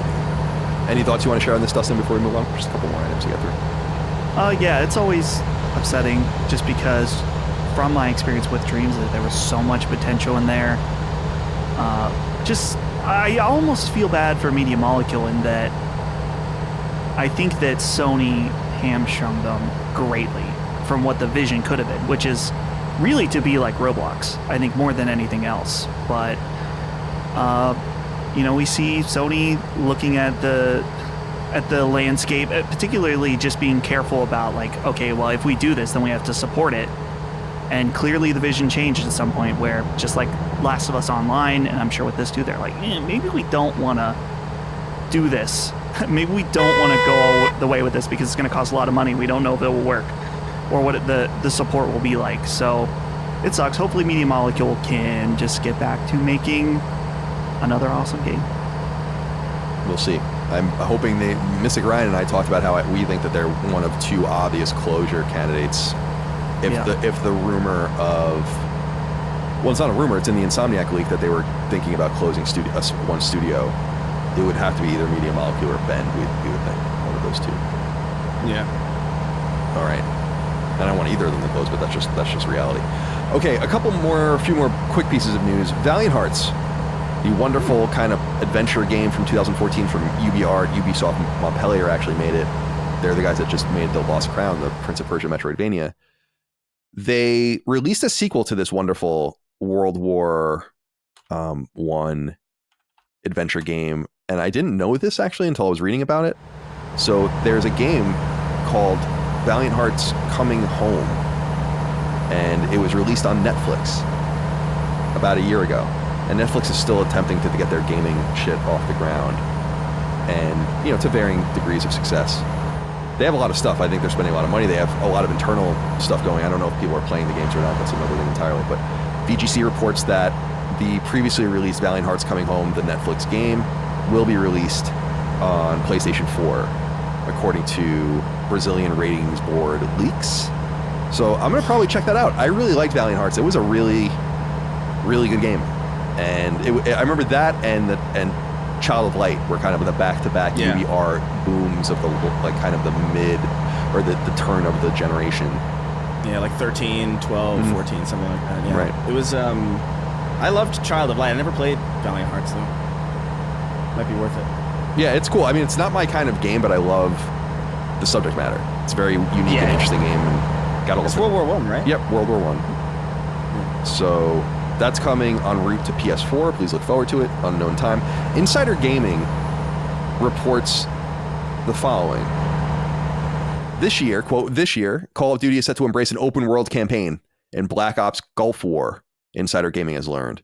It won't be the first time that the series has seen an open world-esque campaign, though, as the first glimpse of such a campaign was first explored with Modern Warfare 3 and its open world missions. However, sources explain that unlike Modern Warfare 3, Gulf War's campaign has been built from the ground up rather than using assets from previous entries. Currently, the game's open world will see the player and their squad navigate the map more akin to that of Far Cry than anything we've seen in the Call of Duty universe. Players will be able to utilize vehicles to get around, as well as using fast travel system to get to one point and the next. Although the scope of how many linear missions there will be remains to be seen, sources confirm that some linear missions will be integrated into the game. What? So exciting. I'm so excited about this. It's so exciting. It scared the shit out of me. Did it scare? It was because it was like moving it. Because for me, you froze and then you were right up against the camera. Like, so there was like there was no frames at all. I love it. This is very exciting. So Raven apparently is the lead studio on this, which is very exciting. And I'm wondering what you guys think. Far Cry plus Call of Duty, very intriguing. Because Call of Duty has the mechanics that can bring Far Cry to the next level. Although I think Far Cry's mechanics are very, very nice too. Very arcadey and very fast. But this sounds very exciting to me as if I might check this out if it actually comes to be. Dustin, would you play Black Ops Gulf War if it was open world like a Far Cry game? It's definitely very interesting and very appealing just because these Call of Duty campaigns have been so stagnant for so long, except for last year with Modern Warfare 3, it was this cobbled together, from what I hear, I didn't play it, but short open world experience that just wasn't very good. So to see them actually take that idea and do it properly sounds like it could be pretty interesting, and it's perfect for my Call of Duty in and out, where I played a lot of Modern Warfare 2. I did not play 3, so by the time this comes out, it'll be, I'll have had some time away from the IP, and this sounds pretty cool. It would be extra cool if they also include Far Cry style multiplayer in the campaign. Like That would be cool, yeah. Yeah, so I don't know That'd if be that's dope. in this article at all, but It's not, I don't think. It No, says, it's still pretty early, I would imagine. it would make sense if they did, though. Yeah. No, it would make total sense. That would be a great. It not only that's a great idea. Yeah, like this piques my interest quite a bit, honestly, and just because I feel like I don't know, like I feel like open world campaigns for shooters, like I feel like there's always a lot of potential there, but they always miss the mark on design. And what they specifically say here is that yeah, it's going to be an open world campaign, but there will be linear missions that still happen. And I think that's really, really important because that's what Halo Infinite did not have. Yeah. Where it's like I thought the open world part of Halo Infinite was great. Like it was like enjoyable, it was fine, but it was like it was clearly like a supplementary thing that would have been a lot better had it been also served alongside these very linear kind of set piece, very design driven mission structures where every encounter is accounted for. That was a big drop. That was a big missed opportunity on Halo Infinite's campaign's part. And if they address that here, where they have, hey, listen, we're gonna have a fun open world sandbox that works in the framework of Call of Duty, and you can get used vehicles to drive around, and maybe you can play with your friends. But also, you're not going to miss out on that curated set piece driven Call of Duty experience that defines what this game is. If they can nail that, if they can strike that balance, then absolutely, that's awesome. Yeah, that actually kind of reminds me lightly of how Elden Ring, very open world, very different from Dark Souls, but they have the legacy dungeons, which are very much Right, yeah, traditional exactly. Dark Souls style levels, quote unquote, that are awesome. And it's nice to have a mix of both, so it would be cool to see them pull that off. Did you say off like a New Yorker? Oof, I don't know what happened there. That off. I've been a lot of podcasting All right, this week. Mom. I can't talk. There is something kind of strange in this, though, that they go on and write about. This sounds so fast and loose. Quote, outside of Black Ops Gulf War, sources also revealed that it's likely the series could lean into more open-world campaigns over linear moving forward. Call of Duty 2025, codenamed Saturn, which currently doesn't have an assigned leading developer, is also pitched to have an open-world campaign with its map being separated into several different biomes and locations. While the pitch for the game is very much in flux due to its early development, 20 months until launch at the time of writing, it was said that the campaign shift from linear to open world is primarily based on streamlining development over anything else. But whether this changes or not by release is unclear. And then Black Ops Gulf War is currently forecast to be released in October 2024. They haven't locked in a lead developer with 20 months to go. I think it sounds like this Call of Duty machine is about to break down in some sense. This sounds so... Because he's saying, while the game is very much in flux due to its early development, and he's saying that very passively, it's like, 20 months to go. That's not a lot of time at all. You got to get going. That doesn't seem like enough time. They have No. a huge team. That is true. But yeah, it just seems really. Well, we're never going to get that new Singularity 2 because Raven is making Black Ops Gulf War. I can't wait. And no one's going to freak out about the Gulf War game, probably. We're getting really close to current day stuff now in a lot of different ways, things that actually happened. And for some reason, this is a problem with the 6 Days in Fallujah game, but not with Gulf War. Maybe it will be. I don't know. We'll find out. All right, finally, just want to let you know that more than 1 million people downloaded Silent Hill: The Short Message, the Konami published stealth drop from the State of Play. If you it comes from the Silent Hill Japanese Twitter account, the news, and if you translate it, it says Silent Hill: The Short Message. It has exceeded 1 million downloads. So, congratulations to them. I guess Dustin, you didn't like it. It doesn't seem like anyone really likes it. So. Yeah. This reads Yeah, that's like 1 million plus hours from humanity lost. That we could Yeah. have done so many great things, or just not wasted our time with something that's not very good. That's. I was gonna say like it kind of reads almost like 1 million people harmed in crash. You know what I mean? Like it doesn't feel like like 1 million people experienced this. Oh no. Right, it Start like actually a- probably is bad that happened for Silent Hill 2 remake. Where they're like, oh dear, yeah, I don't know. Yeah. I'm not going to check it out. No trophies I thought was a mistake. I'm not saying you have to give it a platinum, but you would think that would be obvious. Like, you would think Sony would say to them, oh, you want to put a few trophies in here, for sure. Very weird move. You don't have to pay, you don't have to charge to have trophies in your game. My friends, it's time for us to get into what we're playing. And we're all playing, three of us are playing different games here. I guess I'll go first and just get out of the way because I think I have the least amount to say about this. I think I am going to be on Summon Sign, though, to talk about this game, as well as Helldivers, which I haven't played yet. Oh yeah. So you'll hear more about these games in a deeper way. But Brian Lonsdale wrote in and said, good afternoon, gentlemen, and Chris. My question is for Colin. You mentioned you've been playing Grand Blue Fantasy Relink and that you weren't really into the story partly because it thrusts you into the world with all these characters, but did you forget that this is not the first game in the franchise? You're the one who always gets annoyed when people that don't play the first game in a series, so is this not a bit hypocritical of you? Just curious what made you jump into the first game in the first place. Thanks, and keep making the great content that makes my workday all the quicker. As I understand it, this is the first core game in the United States or in the West for Grand Blue Fantasy. There's the fighting game from Arc System Works, but the core Grand Blue Fantasy game, I'm pretty sure, is a Japanese-only mobile game, so I would have no option to play Grand Blue Fantasy.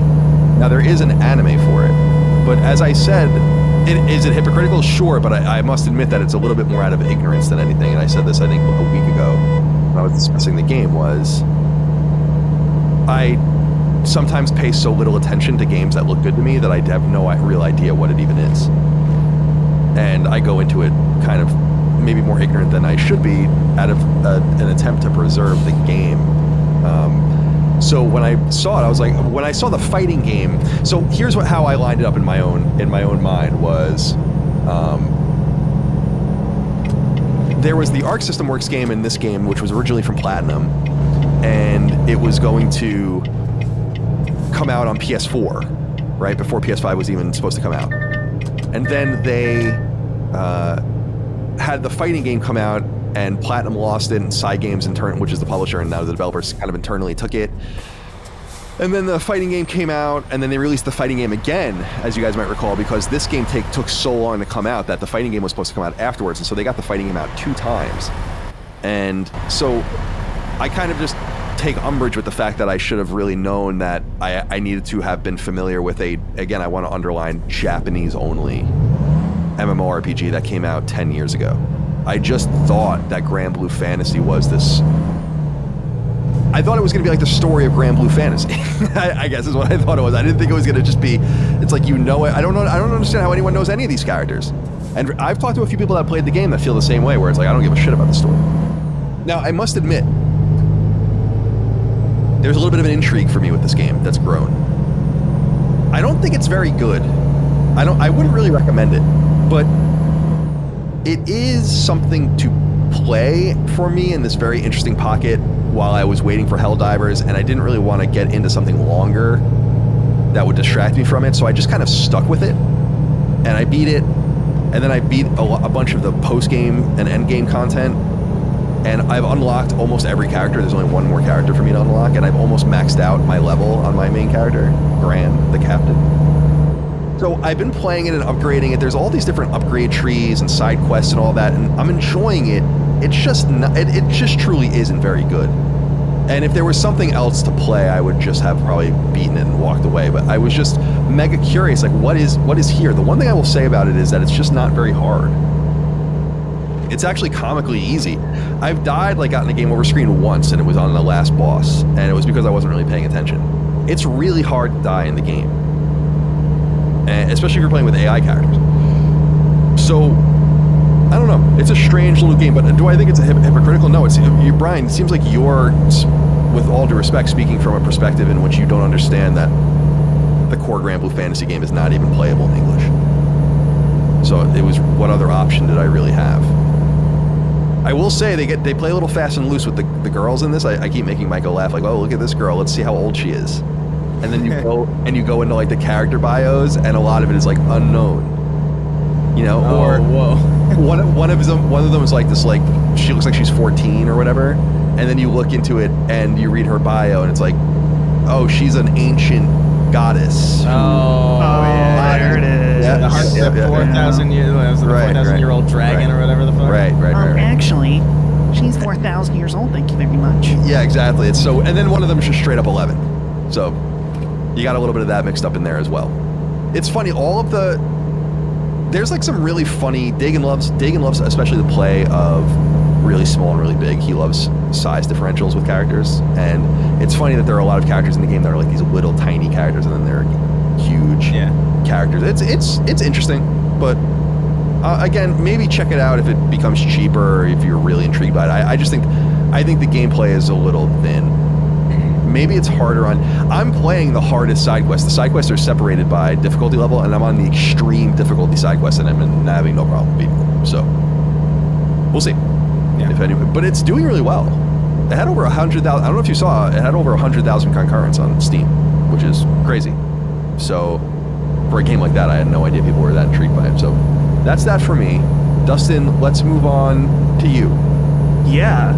So I'm primarily through and through playing Persona 3 Reload, and I am having a fantastic time. And basically, I was trying to think if it was like meeting if it was under or above, and it's kind of exactly what I expected to be, which is fantastic. So it is, of course, a remake of the original Persona 3, which has had 3 different versions of it. There's the original, there's the FES version, and then there's Persona 3 Portable, which just got ported to modern consoles. But this is a full-on remake of the game, but not in the Final Fantasy VII remake type of way. It's very faithful in that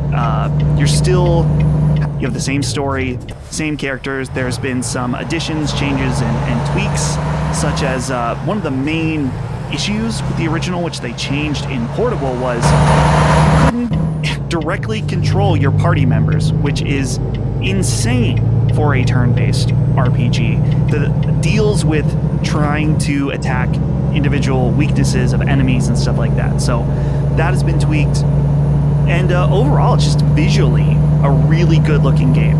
To my understanding, at least on Digital Foundry, they say it runs at 4K 60. It has ray tracing in it, specifically in its reflections, and reflections look really nice. There are if I'm being nitpicky, a few like cost-cutting things in there that maybe not cost-cutting, but just weird elements of lack of polish. I talk about this in depth on Summon Sign, but your main home, so your dormitory, there's something that when I saw it, I was like, this looks kind of weird. This looks off, but I'm not smart enough to understand why. And then again, I watched the Digital Foundry video, and the entire room lacks, I don't want to say it lacks any shadows, but it doesn't have, and they describe this as ambient occlusion, which is kind of like corner-based shadows and where the light would be darker.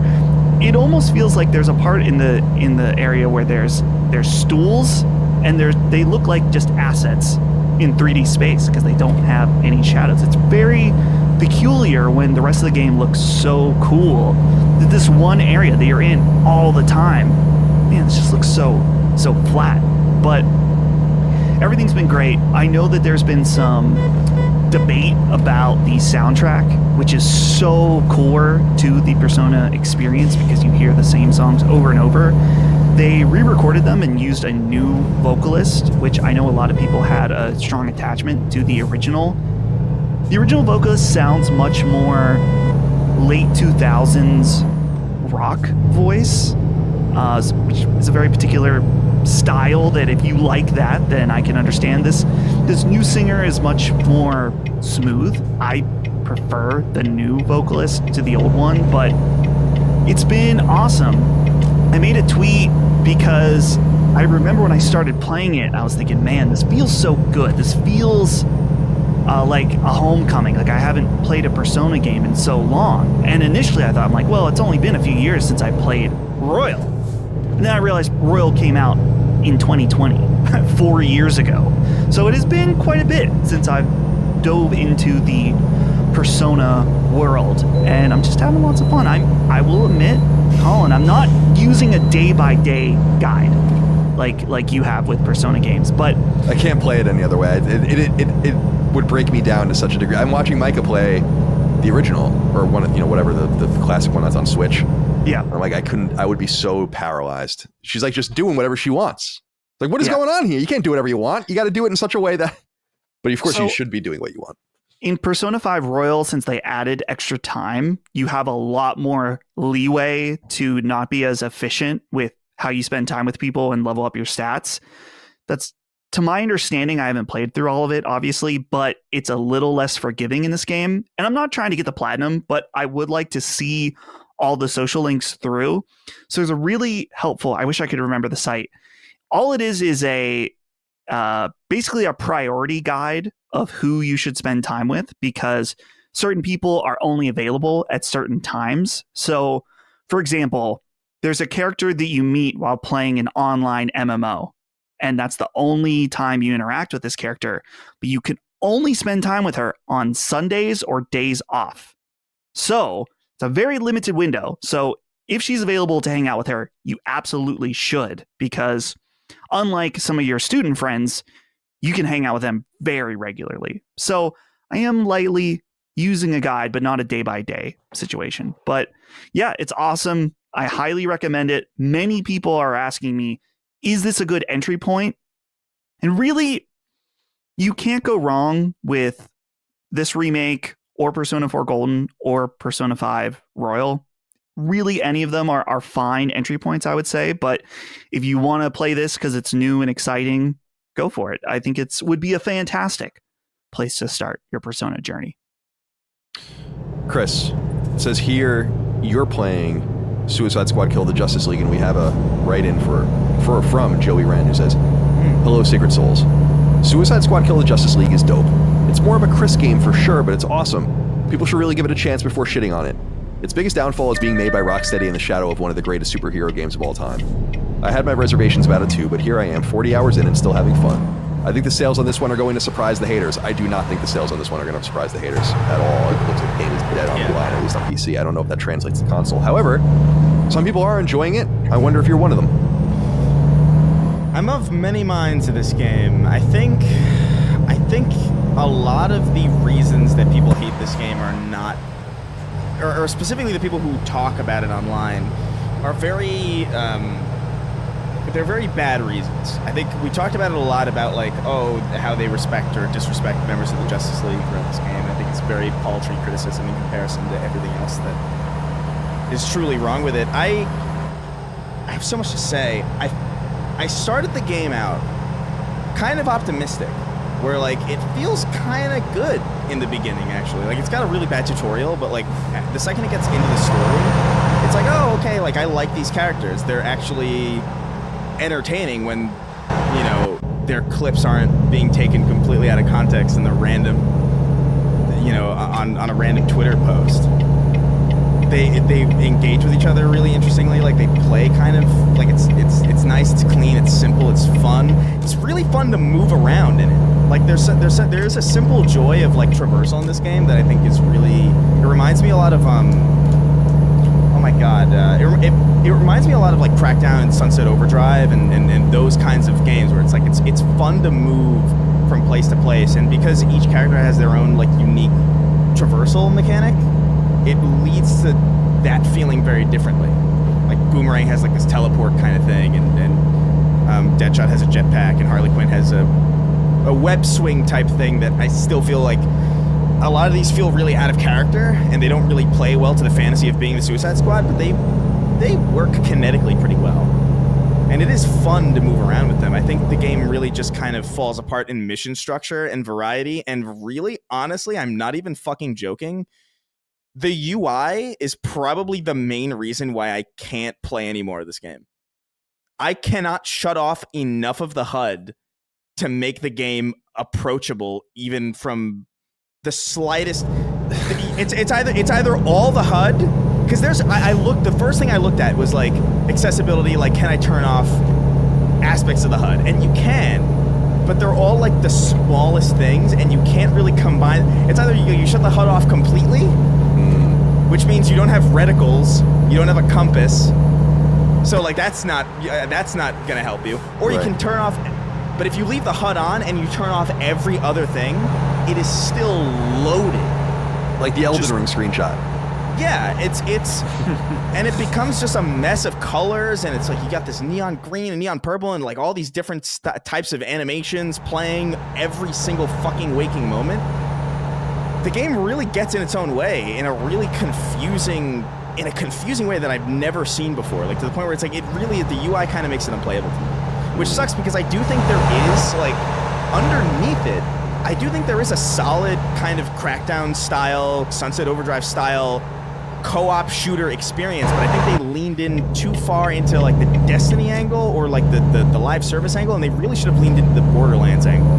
They should have been more of an offline oriented kind of, not necessarily Destiny or Diablo driven loot pool. It just feels like really mismatched. And as much as I like the characters, I do think like I like the Suicide Squad generally. There comes a point where the game just sort of, you can tell that they've run out of mission structures for this setup. They've run out of types of missions to throw at this set of characters with this type of traversal, with this type of gunplay. And it's all they have to offer, and they end up feeling, if anybody's a Destiny person or like somebody who's played some of these games, every mission feels kind of like, if you're familiar with what a public event is, that's what kind of every mission is, and that would be fine, I guess, if not for the fact that this is Rocksteady, you know, and that it took like 9 years for this. I feel like even if this game came out maybe like 3 years or 4 years after Arkham Knight, I feel like people would have been a lot kinder to it than they would be after waiting this long for this, for a story that doesn't end because it has to continue to justify a live service, so it doesn't even feel like complete. It's frustrating. I don't think it's necessarily as bad as people say it is. I do think there is something there, but I think the design really just kind of compromises it, and even beyond the design compromising it, what could be a decent kind of turn your brain off action shooter with decent traversal and solid character traversal variety just ends up becoming a literally unplayable mess of colors and splashes and random UI elements that really do not add anything to the game at all. I'm kind of baffled that a lot of the time that they spent delaying, like with this game in the delay period, wasn't attributed at all to making the game read better. Because honestly, it's the main thing that makes this game awesome. I mean, it's not even that it's unfun. Sometimes I have an itch sometimes I do have an itch, just like, oh, I kind of want to swing around like Harley, or oh, I kind of want to do the teleport thing with Boomerang. I like the way that feels. And then I get into the game, and then I get into combat, and then it just becomes this fucking vomit of color and information, and then I'm like, I can't. I've never seen a game get in its own way more than this game, and that's pretty disappointing. I think, I don't know, I couldn't really recommend it. I couldn't really find much outside of that, and I think there's too much wrong with the core of it, and I just don't. I don't know. It's fun, but it's not fun enough, I think. disappointing. But I think I was right to check it out for myself because now I know exactly what's wrong with it.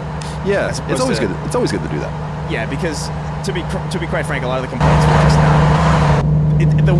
The only thing they did right was be cruel to the Justice League. They cut off, like, spoiler alert. Like, I don't really care at this point, but like there's a scene where a character gets a certain body part cut off, and it feels really mean-spirited, and I was smiling really hard. Also, Kevin Conroy's having a blast in this.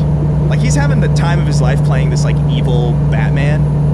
And I it's think a kind lot of people projected onto what he should feel, as opposed to what he did feel. I think. Yeah, no, I think he had a blast playing it. Like, it's a shame that it's one of his final performances, and I'm sure, like, he didn't know that. But, you know, like, he's really hamming it up. He's putting on, like, this he's got, like, a mustache twirling kind of aspect to it that's really just, it's inherently fun to listen to. And there are some set pieces early on where, like, before the game gets into the loot system, where it's like, here's a legendary weapon, and then it all falls the fuck apart from there. But before that, it's kind of decent, and you kind of have this, like, sequence where Batman's hunting you, and it's not presented that great, to be fair, but it is something interesting that they're doing with the fact that, like, oh, only this could be done in a game where Batman is an adversary, and it's kind of interesting. It's a little scary, it's a little tense. Those moments are few and far between, but yeah, man, it's a mega mixed bag. But yeah, the character work is probably, like, the only thing I don't hate, honestly. I'm very interested to see how it charts, if Yeah. Rocksteady or WB say anything. And I don't want to be too dramatic, but with Sefton Hill and those guys leaving Rocksteady, I don't know if Rocksteady is going to be around forever. I mean, you would imagine that they've lost a lot of talent, sticking with it for so long. I don't know, but I hope for the best for it. It seems like people are enjoying it. One of my nephews did buy it, and I will consult with him on Super Bowl Sunday to see what he thinks about it as well. Yeah, how old's your nephew? This one is 9th grade. That bought it. Yeah. Yeah, I wonder what somebody that age would feel about it. Because sometimes I feel like maybe I'm just old, and, like, a lot of these UI elements are just, like, maybe I'm just too overstimulated by it and I can't do it, and maybe it's, like, completely fine to. I can't imagine that it is, because it just looks so fucking horrible. But, you know, on the off chance that I'm wrong, I'd be curious to follow up on that. That's interesting. Perspective. Finally, we have some inquiries here. I wanted to get them in. Mark Byrne wrote in, said, "Hello, boys. Hope you're all keeping well and foamed up. Have any of you guys tried out Foam Stars yet? Like the rest of the world, I too was questioning what in the hell Square Enix were smoking when they decided to greenlight this project, but now that I played it for a few hours or so, I can humbly admit that, much to my chagrin, Foam Stars gets me all wet, soapy, and lubed up waiting for the next round to start. The games are chaotic, with colors flying everywhere, the characters are primed for a Rule 34ing, and the foam just doesn't stop flowing. Take care and don't drop the soap." And then he puts in parentheses foam. Chris? Oh man, I just love the idea of the selling point being like, there's gonna be so much porn of these guys. Like, I don't know, man. It doesn't speak to me. I'm much more curious about Helldivers, which apparently on Steam is kind of mixed. There's some interesting things going on the PC. It's version. issues with the. It's not the game though, or it's not the, it's not the, it's not the game. It's how it runs on PC, which is like. I was going to ask about Helldivers as well. So, are you guys going to play Helldivers, if not Foam Stars? Oh yeah. I wanted to. Like, I don't know. I have to look more deeply into, like, what's wrong. Like, I'm only seeing, like, the tertiary, like, kind of headlines about, like, oh, it's not running well on PC or whatever. But I'm getting mixed reports about that. Okay, I got a message from our very own Lockmort at 4:22 a.m. and it was a screenshot of Helldivers. He says, "Very well polished and optimized for PC. Controls feel fluid, fast, and responsive."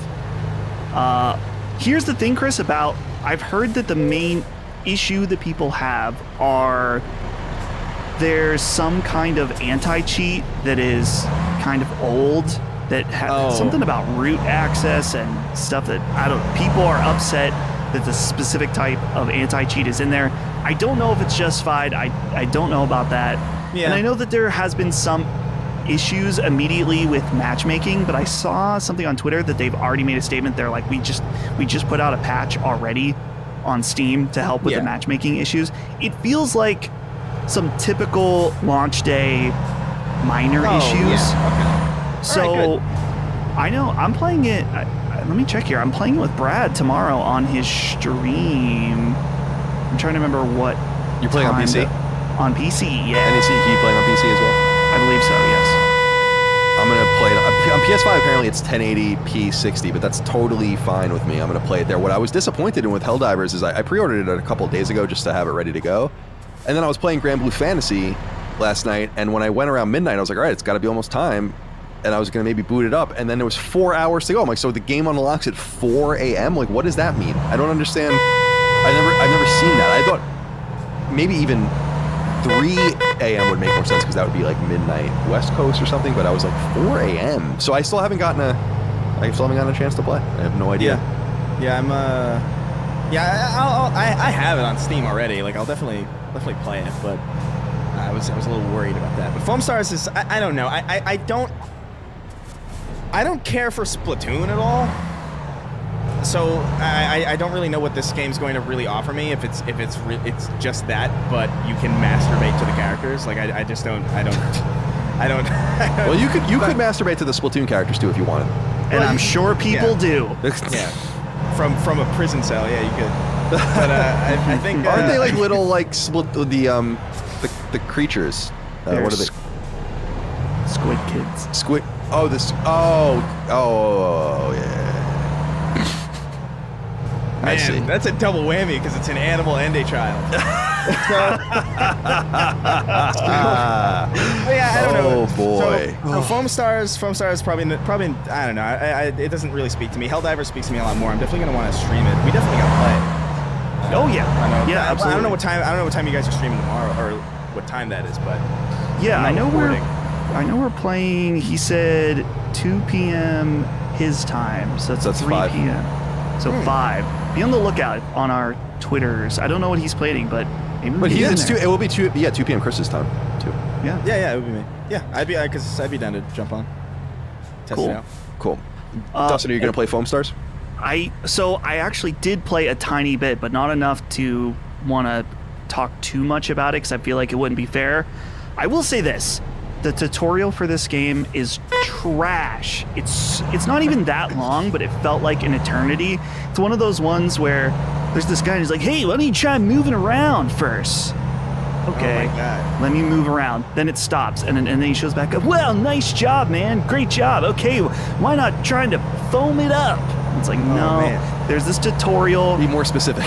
Yeah. Welcome to the game. Welcome to the game. You're a fucking idiot. Press the action button to action. Yeah, pretty much, exactly. Then I played one of the solo missions, which was the slowest, most boring. You're on this stage, and there's these little guys that come at you. So slow, and I know it's the first one, but it was so boring. I was like, okay, well, this game isn't meant for that. I'll play a match online. So I go in and start my first match, and I was just going to play as the character I played in the tutorial, the girl with the pink hair. So I was like, oh, I understand how her specials, I understand the weapon she uses, but it's like Overwatch in that this is hero-based, and I'm pretty sure that because someone else selected her before me, I had to pick some random bozo, and it was a burst fire foam gun, and I was like, I can't, this sucks. This weapon is not what I want.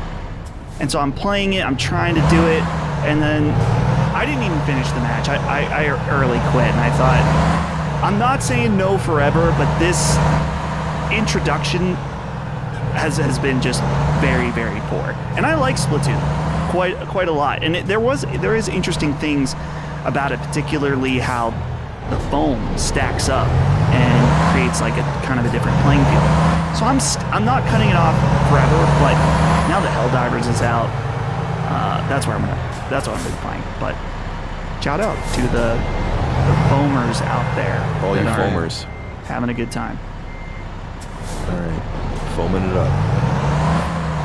Remember, it's on PS Plus, by the way, if you're out there. You don't have to buy it if you have PS Plus. Any tier. All right, that's it for the games we're playing. No news written up this week, so it's time to get into our listener inquiries. 6 questions, comments, concerns, thoughts, and ideas from the audience. Over on patreon.com/laststandmedia, I go through the thread that I put up on the newsfeed each week and take out some randos to put here. Mighty Max wrote in, it's a good day, gents. Can we get a gut check from you boys on Banisher's Ghost of New Eden? Seems like no one is talking about this game, even though we are mere days away from its release. I personally think it looks fucking dope. It feels like it's been a while since we got a brand new franchise third-person adventure game like this, and the trailers really got me hyped for it.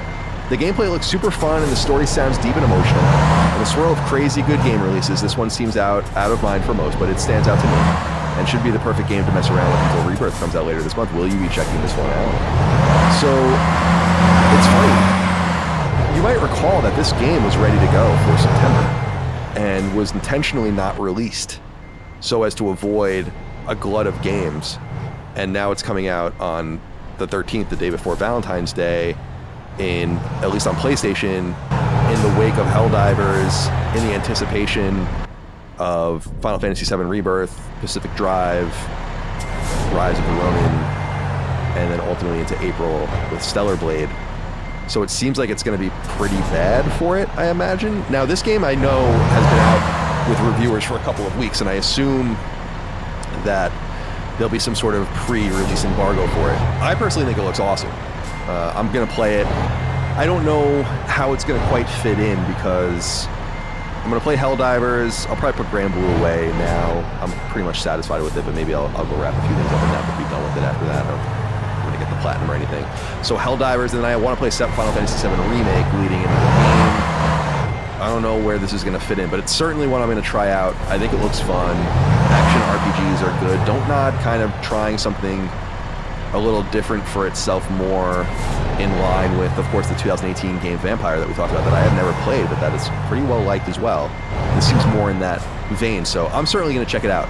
The idea of ghost hunting and all of that kind of stuff, and the two characters, I rarely do this, actually, because I was talking about how much I try to avoid games, but I'm like, you know what? I don't really know anything about this game. I really should look at it. So there's actually a cool sequence on I'm sure it's on their website and whatever, but on PlayStation Store, they have these different trailers that are marked like a gameplay trailer, story trailer, character trailer, and I watched a bunch of them. I'm like, this game looks great. It really does. I'll be very interested to see how it does. Shout out to Focus Entertainment. I think this will be their last release before they are renamed Pull Up.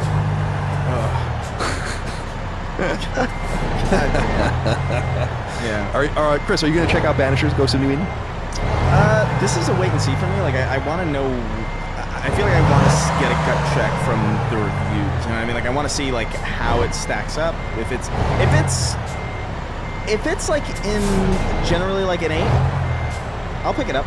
Because I do think it looks good. I think it's cool that Don't Nod is doing something like this. I think it looks gorgeous. I like it when developers do this thing where they do something completely fucking different from what they've done before, and I'm always rooting for that. But I can't always bet on that necessarily. You know, you can barely bet on developers that have proven themselves these days. So, gonna wait and see. But if word of mouth seems good and it's a solid game with no massive issues, that isn't like a glowing disappointment, then yeah, I'll definitely check it out, because I think it looks interesting. I think it looks really pretty. And it's just very, very different from Don't Nod, which I respect. Dustin, Banishers, for you or not? You know, it's funny, because I feel like we were hearing a lot about this game before the delay, and now I wonder. Obviously, I don't think releasing at the time was a good idea with how much was going on, and now you mentioned how so many new things are going on. They should have gotten it out, I think. Yeah, because it feels like, again, I know they probably put stuff out on their own channels and stuff like that, but I haven't even really thought about this game at all. So when you wrote this, put this in here, I was like, man, I totally forgot about that game's existence, and I'm tuned in on a lot of this stuff. So I think that for my current calendar, there's too much stuff that, and that's not speaking about the quality of the game at all, but I'm kind of booked up with stuff that I am very, very much into, with Persona and Final Fantasy Rebirth coming out. That's like, nah, it's just not going to happen. So if it does review well, and especially if you two play it and really like it, then potentially down the line, but doesn't seem to be time for it for me. And I feel like that's probably the case for a lot of people as well. Yeah. And it honestly, like, I bet you a lot of people are in my boat too, where it's out of their loop because the marketing hasn't really been there. We'll find out. I'm optimistic about this game, not from its sales performance, but from its critical performance. I think it's going to be better than you might think. Yeah. We'll see. I think I picked it in our draft, right? So we'll see. Oh, hi, Mike wrote in, said, "Hey boys, and I can answer this quickly for him. He says, last week you talked about the Ballistic Moon Until Dawn remake and how it was likely Project Bates. Is it possible that Sony wants to continue the Until Dawn franchise and Ballistic Moon will handle it? So they decided to let them remake Until Dawn to get familiar with the engine style and mechanics, etc. before they built their own game, which is Project Bates. Have remakes or re-releases ever been used like that in the past before a team takes on bigger, similar projects? Thanks for the endless entertainment. So happy for your success." There's a major example of this in the PlayStation ecosystem. Can you guys think of any off the top of your head other than maybe you're thinking of the same one I'm thinking of, but where a studio would be...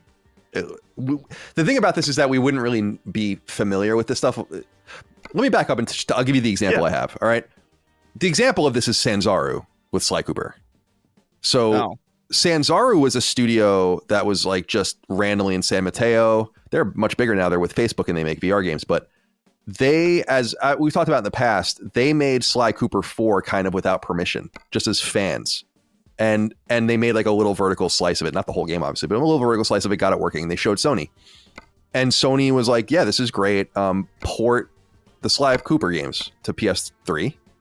And then we'll get this out and we can use it to tease the new game. So what ended up happening was, and you have to remember, this is what's so interesting about the Sly Cooper collection, is that the Sly Cooper collection came to PlayStation when it was very uncommon for anyone to do that kind of stuff. We ended up getting a glut of these games, the God of War collections, and both the God of War collections, because there's the PSP collection as well, and the Team Eco collection, the Ratchet and Clank collection, the Jak and Daxter collection. All these things came out, but the Sly Cooper collection was unique because it was really the first of its kind. But the interesting thing about it is that, and I don't know if you guys remember this, is that the three, so it was Sly 1, 2, and 3 from PS2, and there was also a suite of kind of mini games that they made that they attached trophies to. And this is important because in the game, there's 3 platinum trophies, and if you got all 3 platinum trophies plus unlocked all of the trophies in the mini game, it would unlock a trailer for the new Sly game that was unannounced. So it was kind of, no one does shit like this anymore. It was cool. Like someone just ran, like the first person to platinum it was like, holy shit. There's literally a Sly Cooper 4 trailer at the end that no one had, and that's how the game was revealed and announced. And the only other game I can think of that even did that was when BioShock 2 was announced at the end of BioShock on PS3. If you beat BioShock on PS3, there was a trailer that unlocked at the end of it showing BioShock 2 for the first time. No one does cool shit like that anymore. But as far as what you're talking about, Mike, like would they be said like work on Until Dawn and get up to speed and then you'll make Until Dawn 2? Sanzaru in the second party is the greatest example of that in the PlayStation ecosystem, and that's exactly how that game happened. And I love that story, but they ended up using that story as part of their PR to show their passion. Like we loved it so much. And again, this connects all the way, as Chris and I said in the past, it connects all the way, all those years later, to Sucker Punch releasing that statement being like, no one's going to work on Infamous or Sly Cooper if we don't. So it's over. And that was a different time and a different place, because that would make I think Sucker Punch was purchased in 2011. So they would have been in the family when this all happened, but not with a powerful seat at the table. So anyway, Mike, good question. Glad to answer it for you. Deuces Bra wrote in, said, hey all, curious for Colin's take, and we can all talk about this, on IGN voting to unionize. In their antiquated media model, it seems to me that the employees driving actual value and engagement, like he notes Ryan McCaffrey, don't need a union. I understand the drive to improve salaries, etc., but high overhead news outlets are already not profitable. Feels like it could be the beginning of the end for IGN. So I will say first, I did due diligence and got in touch with the union. I reached out to Ryan because I went. They have like this page and then this kind of, you can sign and support them or whatever, like a petition. And there was no contact information on it. So, and I went to their Twitter account and you couldn't like message them or anything. So I just emailed Ryan McCaffrey and he got in touch with me and gave me an email address to use, like a general email address, a Gmail address to get in touch with the union. And I did.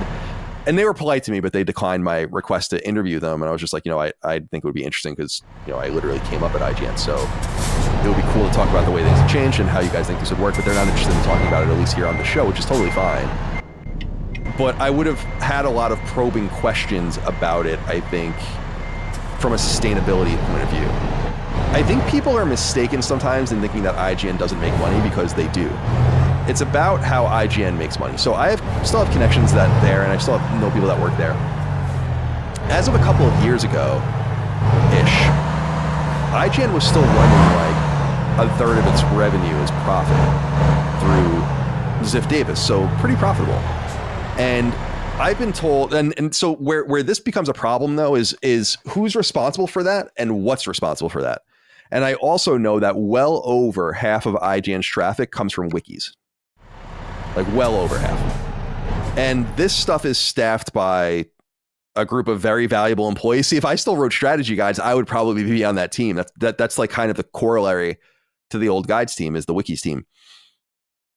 And if you're not working on that, then there's like this huge glut of people that have no value really, to like no real value to the website. I feel like unionizing, I have no problem with private sector unions. My whole problem with unions is focused entirely on public sector unions, because I think they're manipulative. Private sector unions, that's like whatever, man. That's total like free association. You got to do what you got to do. You have to deal with the outcome and the repercussions of it. But it seems to me that this is, and I said this to someone else, was it seems like every journalist that unionizes the last few years, what they end up getting out of it is potentially better severance when they are inevitably laid off. And I don't mean to be mean about that, but that seems to be the way it worked out at Vice. That's the way it worked out at like fucking Jezebel and all these random websites that have really gone kaput. And I just don't see the value in the names at IGN anymore. That would